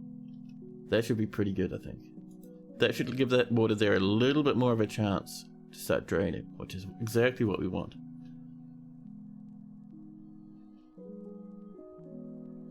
Give our dwarves some time. They're coming over. Oh man, let me tell you. If you have bad knees, don't fall down some steps. It's really not good for your knees. A deer, an agitated deer, is attacking the bard in the middle of the woods, just down here. The bard, not used to fighting, is struggling. Not part of our fortress, so good luck on that one. Oh, they are part of our fortress. Well, you're already mangled. That's one, climb through the tree.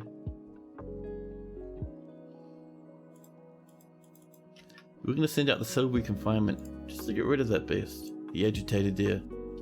There's no need to hurt our bards in such a way. Now, how are we doing down here? There we go. See, our dwarves will stand in little, like below 4, our dwarves will be happy enough to stand in deep water. If we look now, that's 2s. Almost good. Almost what we want. Now, I'd like to get in there, but I'm scared there might be a demon. However, what we can do is we can do a bit of smoothing and a bit of fortifying. I guess you can write a song about getting chased into a tree by a deer. Can you imagine the tier of limerick that guy's going to come up with? There we go, we're fighting the deer. The deer is bleeding all over the place.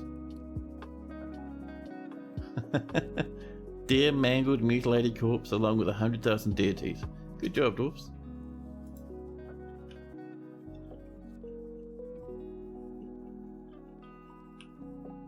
And down here, how are we doing? Oh, that water goes down to here, huh? Spooky, but alright, that's fine. You have to go through that middle part, I'd say. Once that gets smooth though, it should do.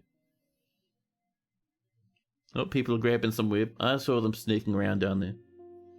Let's mine this as well, huh? Make sure our civilian alerts turned off. A ghostly craft of Aeter, put to rest. No longer able to haunt the magma rivers.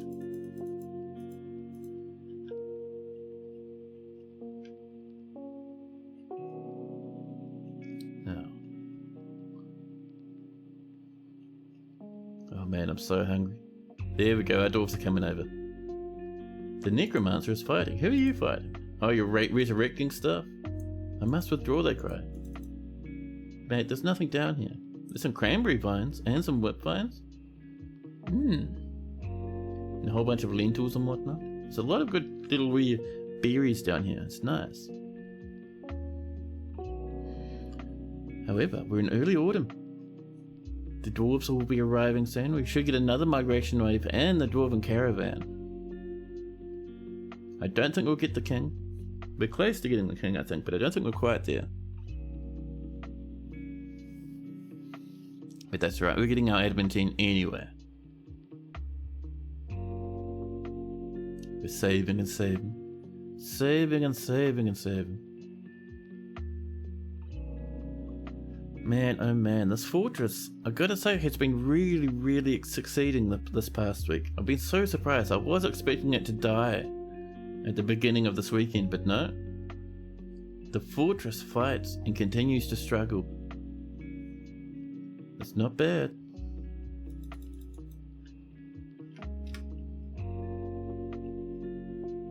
Just gotta keep an eye on this stuff, man.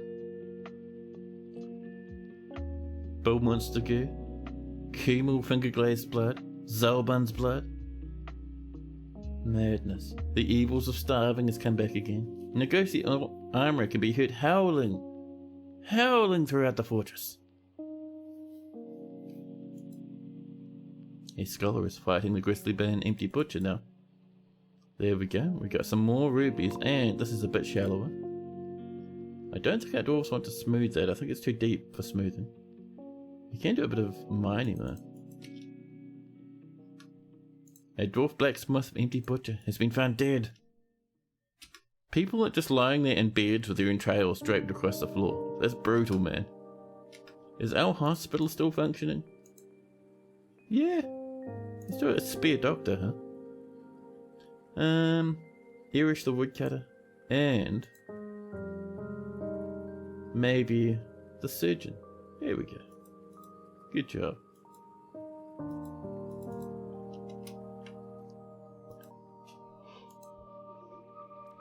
What's going on up here, huh? Oh, that's what's happening. The water's defrosted, so the deep river mush pit is back in action. It's not as bad as it used to be. There's a lot of corpses down here, but it's still pretty hefty. Yeah. Down we go. Ah, there we go. People are mining. We checked that stone for heat. What devil is this? Doesn't matter. No, we don't need to smooth it anymore, actually. You can mine it, though, if you'd like. And that one as well. There we go. Good job, buddy. So that's 1s and 2s. Better chance at water evaporating, which is perfect. We have rough sapphires, black diamonds, rough rubies, and a little bit of obsidian, and a dwarven corpse. And also, another dwarven corpse. Over here, in a river. A miner has fallen off the edge and died a long time ago. It is a big drop if you do that. Ooh, that's a bit crazy. Is that the mosh pit? Sort of. A U-skeleton was up here fighting. And a necromancer and a siege operator. Where's this happening? Just over here. Oh yeah, I see you. We should probably send out the military just to make sure someone's dealing with all those corpses walking around out there. A ghostly craft dwarf, another Aeter has been put to rest. More fighting and combat.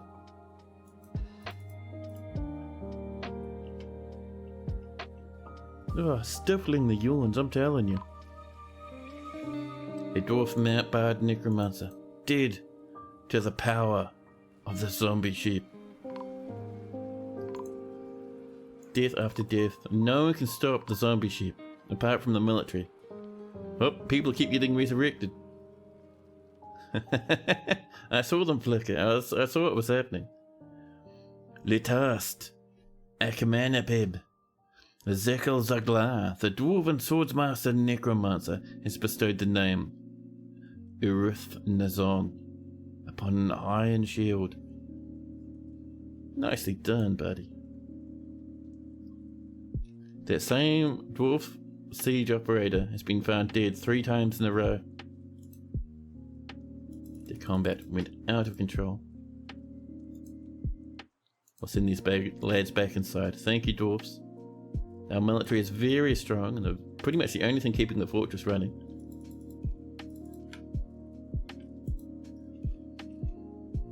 Now, how are we doing down here, dwarfies? Oh, new petition. Edom, Peck listens. Nope. You have to have a cool name at this point. Them's the rules, sorry. So this is lots of 1s, a little bit of 2s. That'll start evaporating shortly, which is very nice. We could mine down here a wee bit. However, there's a good chance a demon will pop out and cause a ruckus. Oh, a little bit of bonus miasma for the people washing about down in the depths. See, it wasn't those 2s. Ah, look at that. For a second, some water evaporated. This is good. This means this is drying up. Slowly but surely this water will disappear. And as it does... Jimmies, thank you. As it does, we will start mining down once again. There's a little bit of flow by those little tiles of 2, but once those are done, we should be pretty good.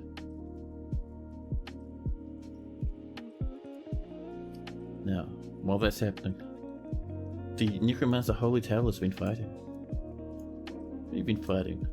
Why are you stunned? Oh, you got spooked by something? Well, that's fine. More and more buffalo bills, and a goat kid, and a bunny, and a baby llama.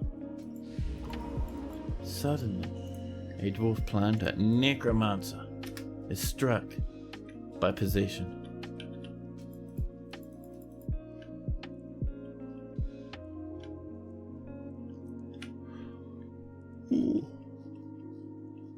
Geez, sorry for those yawns. You can tell the stream is coming to an end because I start doing the big power yawns. Maximum yawns.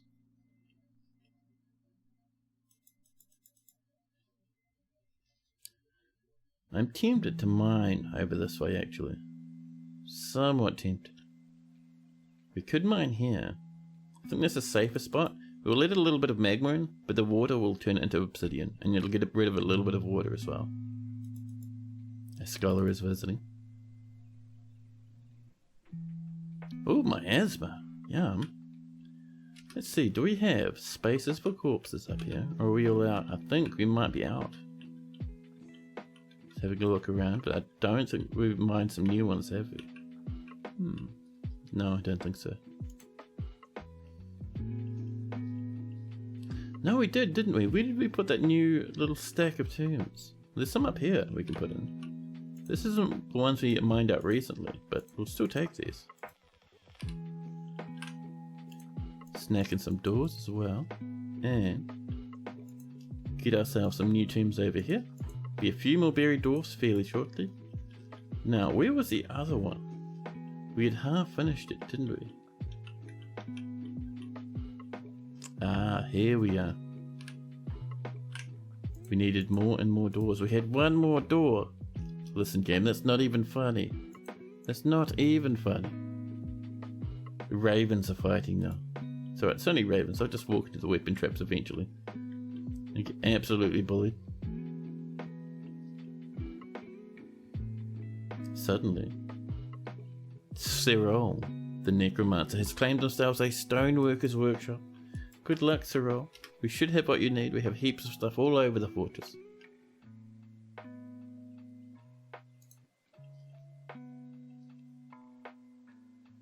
Now someone's coming up to work on this. It's only 2 or 3 patches of deep water at this point. Oh, I saw you. You changed your mind a wee bit. Did you loot a corpse?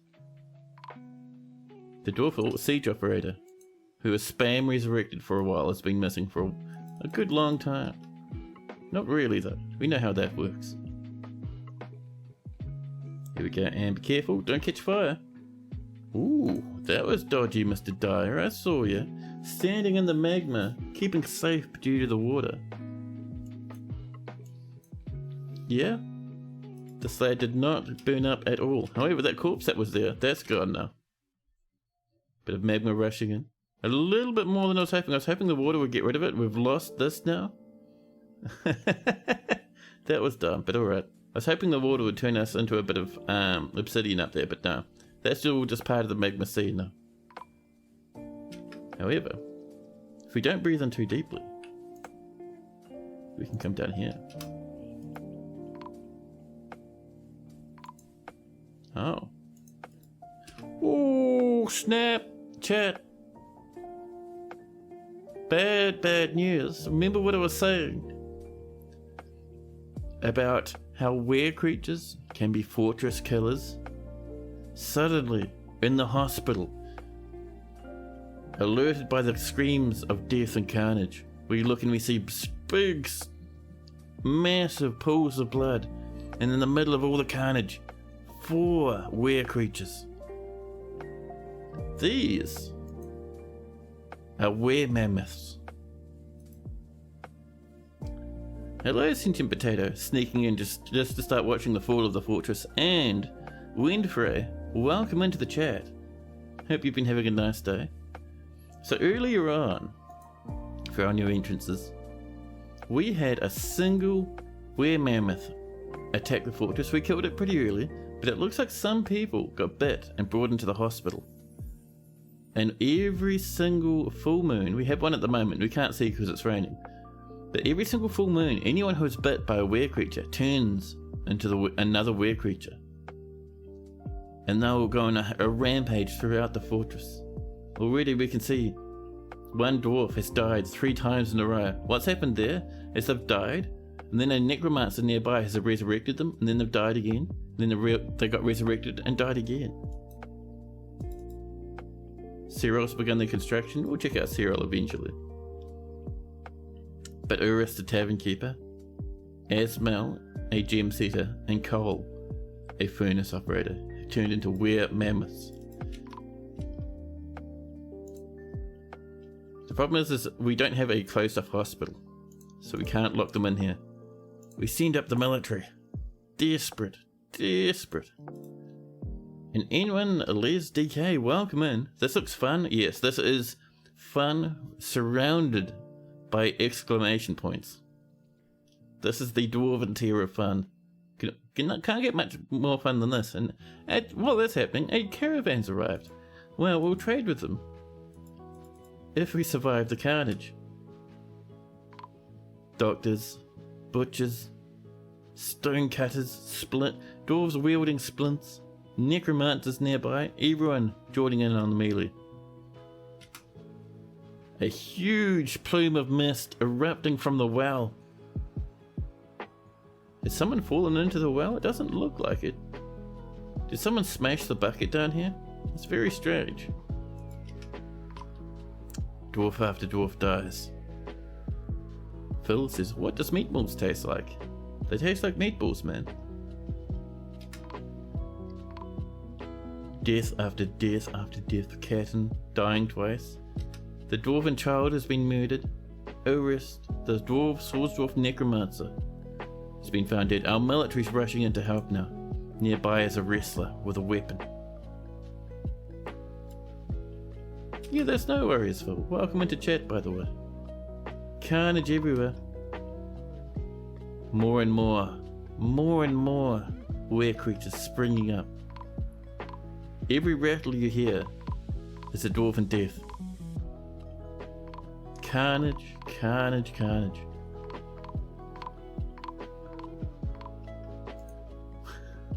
So by the way, a lot of it is just like one dwarf dying and getting resurrected by nearby necromancers. Oh, we have a bit of a riot over here as well. Are you guys having a bit of a scrap? Are you guys having a riot? What you doing over here? Look at this big mess.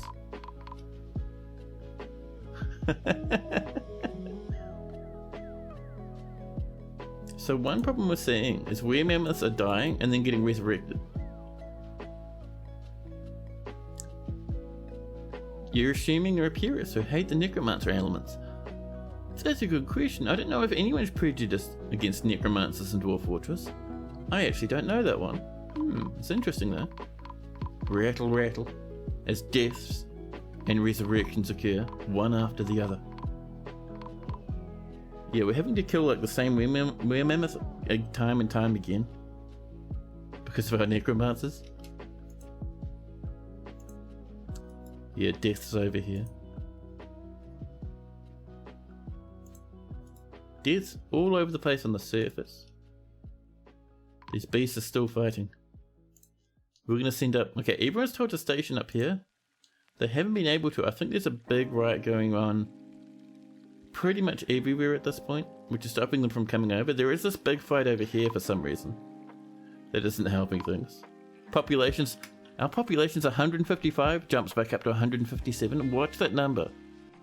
We've lost about 20 dwarfs, but we're seeing it go up as people get resurrected.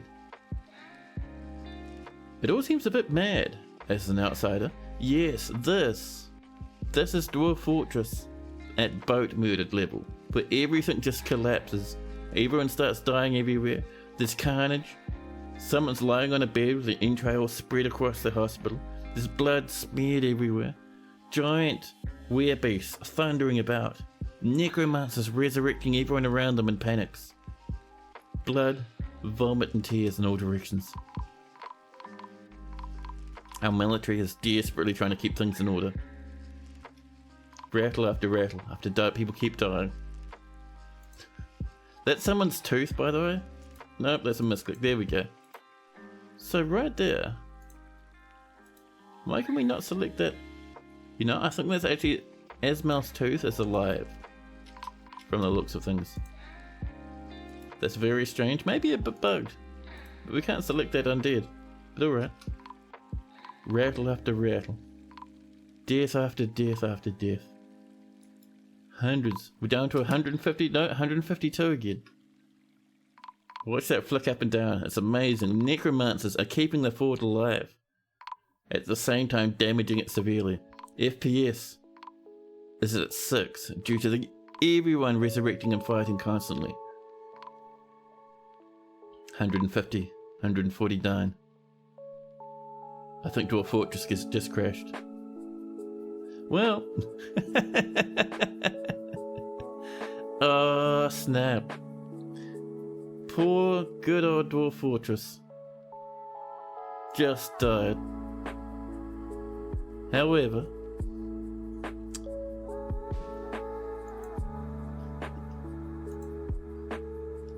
that was crazy, man. Yeah, so we did lose about, I think, roughly an hour or so worth of game time there. Because that was happening in late autumn. But we'll load up again. We'll see where we were when that save hit. That was probably... The game couldn't keep up with the necromancers. I think you're right there. I think that's what's happened. Because if we look now... Everything's fine. And it's a new moon. Yeah. We'll probably see the same crash again because I don't think the game likes dwarves dying like 600 times in a row. It's a bit silly. But that was hilarious though. That was probably one of the coolest things I've seen in Dwarf Fortress in a wee while. What's the time? It is 10 to 10. Oh jeez, I have to have some dinner. Where did you die? Oh, over here. Yeah. That's not death from were creatures, that's death from not being attended to by a doctor. Oh snap, sorry. Yeah, the screen's done the weird thing it does again. Hold on, I'll bring you back in, don't you worry. I could do this. And then bring it back to Dwarf Fortress. Look at that, amazing. Sorry. But yeah, as you can see, we're in the hospital. There's no weird creatures. There's no 6,000 dead. People are throwing tantrums. The fortress is doing its normal thing. You can see the moon is ticking over. Man, that was crazy, huh? Gutted about the crash. But we will see the same crash happen every time, I think. Just due to the constant resurrection spam. I mean, that was wild. That was the craziest thing I've seen in a long, long time. How are we going down here? Oh. Yeah, the task is renamed the shield again. We had that happen before. That was the craziest thing, man. That was really impressive. Oh yeah, we're still up here. Oh my goodness. What a way to send out a fort, man. I love that. So I'm thinking, as much as I'd like to see that happen again, we'll see the same crash, I think. Plus it's really late for me. I have work tomorrow. That was fun though. But yeah, I'm thinking we'll put this fortress to sleep. Next weekend we'll kick up a new fancy fortress, and you'll be able to see early game forward again. We'll get up to all sorts of interesting shenanigans. I'll have to decide what sort of fortress we go for. Oh, people are smashing a cage trap. I didn't know people could break traps. It's very impressive. But yeah. Oh, Napalm Firestorm wants to see if the dwarf's alive. Well, you should be. Let's have a look. One last check. Yeah, you're sparring and you're happy. The carnage hasn't happened yet, so everyone's happy and alive. But yeah, so next weekend, because I stream 3 days a week, we'll do a nice big stream, get a new fortress rolling. We'll have maybe an ocean fort, maybe not. We'll see how I feel on the day. But man, this has been crazy. The most ridiculous ending to a fortress I've ever seen, to the point where the game crashed. That was madness. But yeah, everyone in chat, I'd like to say thank you everyone for all the people who turned up, all the followers, all the carnage and shenanigans we had. That was good fun. Hope you guys had as much fun as I did. It was great.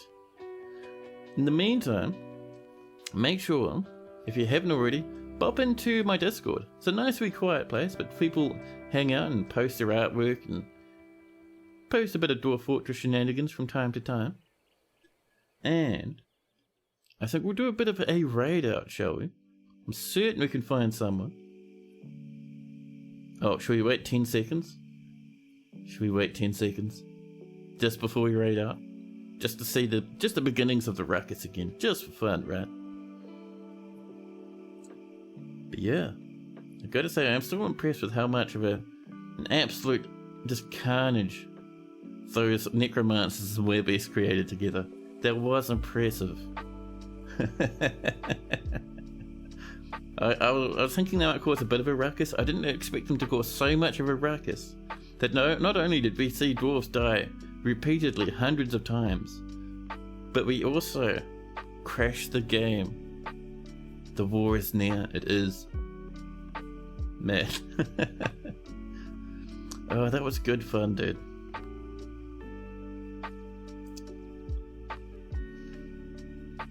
Now. Oh, and I have been recording. Cool. I have to make sure to snip out that part and upload it as its own video, because that was ridiculous. Any second, we'll get the alert. Get out of here, Edom. Pickle listens? No. Milk animal, weaving thread, all that good stuff. But do we get our little weird necromancer bump? Our little joyous moment? Maybe not. Oh, there we go. There it is. As soon as it happens, you see that trail of blood? That were creature punched this elf so hard they flew across the hospital, leaving a trail of blood behind them. Just crazy. Rattle after rattle. Dwarf after dwarf. Just like last time. Man, oh man, all that blood's come back. Animals running about. Teeth flying into the distance. There's our resurrection spam. There's that number, flipping up and down. This is how you crash Dwarf Fortress again. We'll send our military up just for fun, huh? Will the game survive it this time? Rattle, rattle. Down to 150. FPS is tanking. Tanking. The game does not like the resurrection. Carnage and blood. Pools, almost oceans of blood. Armok is pleased. Death and resurrection, 142. Even worse than last time. Our military's here and fighting the beasts. So many deaths. The death counter scrolls off the edge of the screen. 133 population now. Yeah, dwarves, you can do it. Oh my goodness. Necromancers and weird creatures. Who would have thought such an absolute drama would occur? Rattle after rattle, death after death. FPS is at 10 now. Just one dude dying over and over. Yeah, I think it's like 3 or 4 dudes. It's pretty crazy. Yeah, you see, we're Mammoth Gem Setters. Just constantly being resurrected.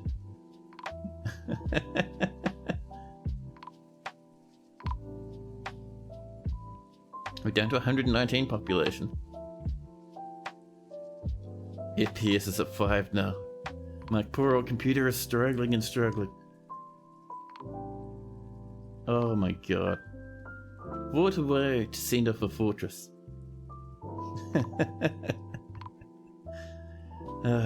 That's wonderful. Good job, Necromancers. That's excellent. The only reason the death is slowed is because our FPS is so low. Otherwise, we'd have so much more carnage.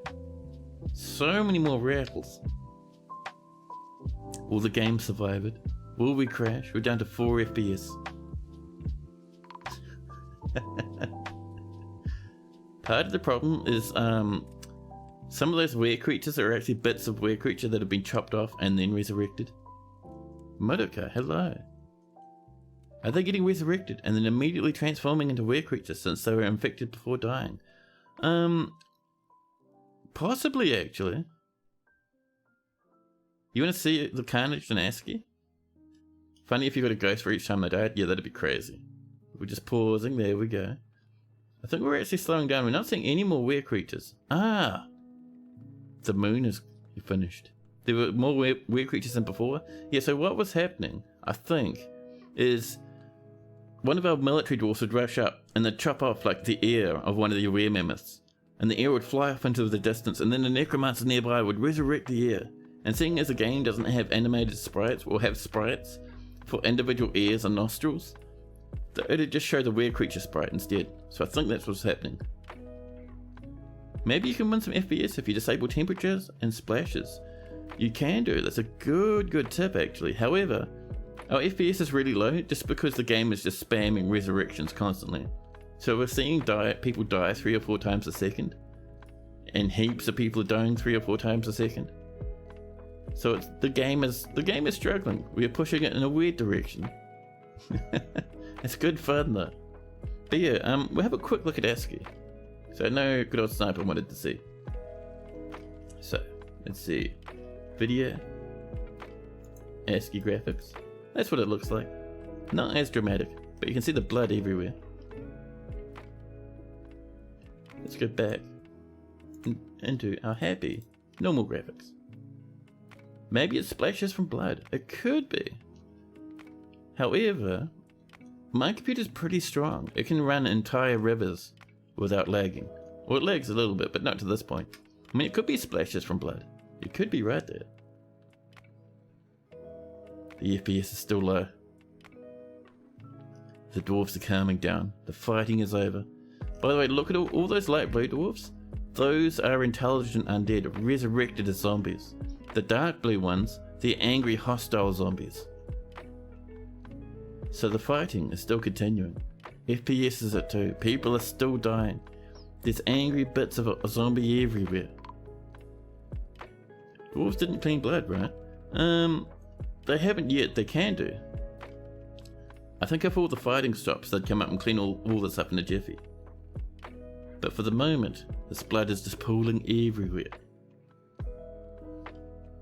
That is the most ridiculous thing I've seen Dwarf Fortress do in a wee while. We got all the way down to 122 population. And all those deaths.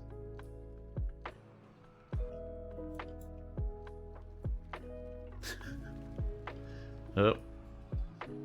I swung to hover over to the left. FPS is at 0. Chat, we've done it. We've hit the magical FPS number. 0 frames per second. And would not pause. Amazing.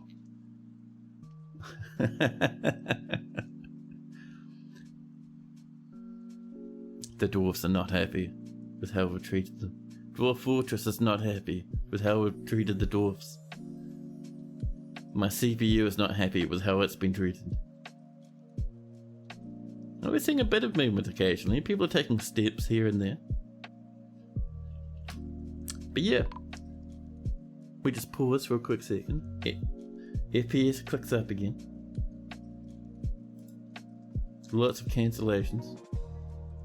Yeah, lots of angry undead monsters now after all of that.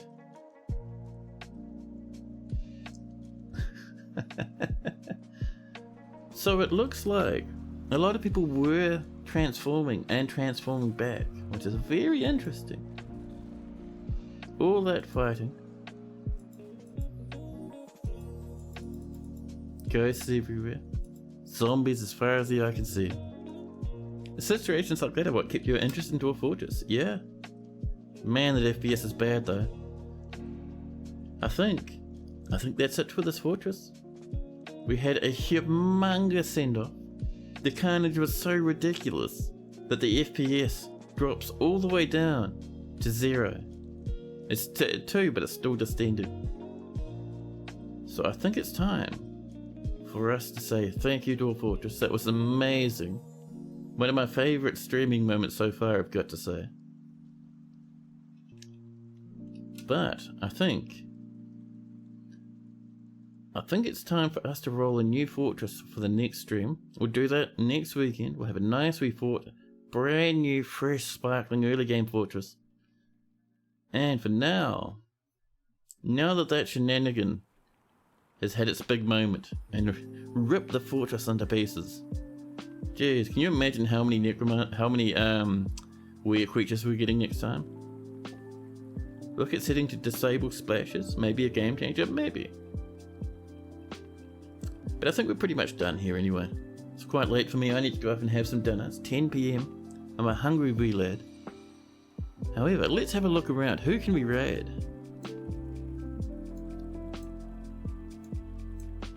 Man, I hope you guys had just as much fun as I did, because that was sweet. That was one of the coolest things I've seen in a long time. Should we do a nice wee trip to Haz? Because I know Dayman Senpai is streaming, but he finishes pretty shortly. But Haz is doing Battle Brothers, and I love watching Haz do Battle Brothers. But yeah, thanks again for every single person who turned up. Make sure you say hello to Haz as you pop in. Haz is a fantastic streamer. Love him to bits. In the meantime, you'll see me next weekend, having a fantastic new fortress on the go. Thanks again for everybody who turned up, and I'll catch you all next time.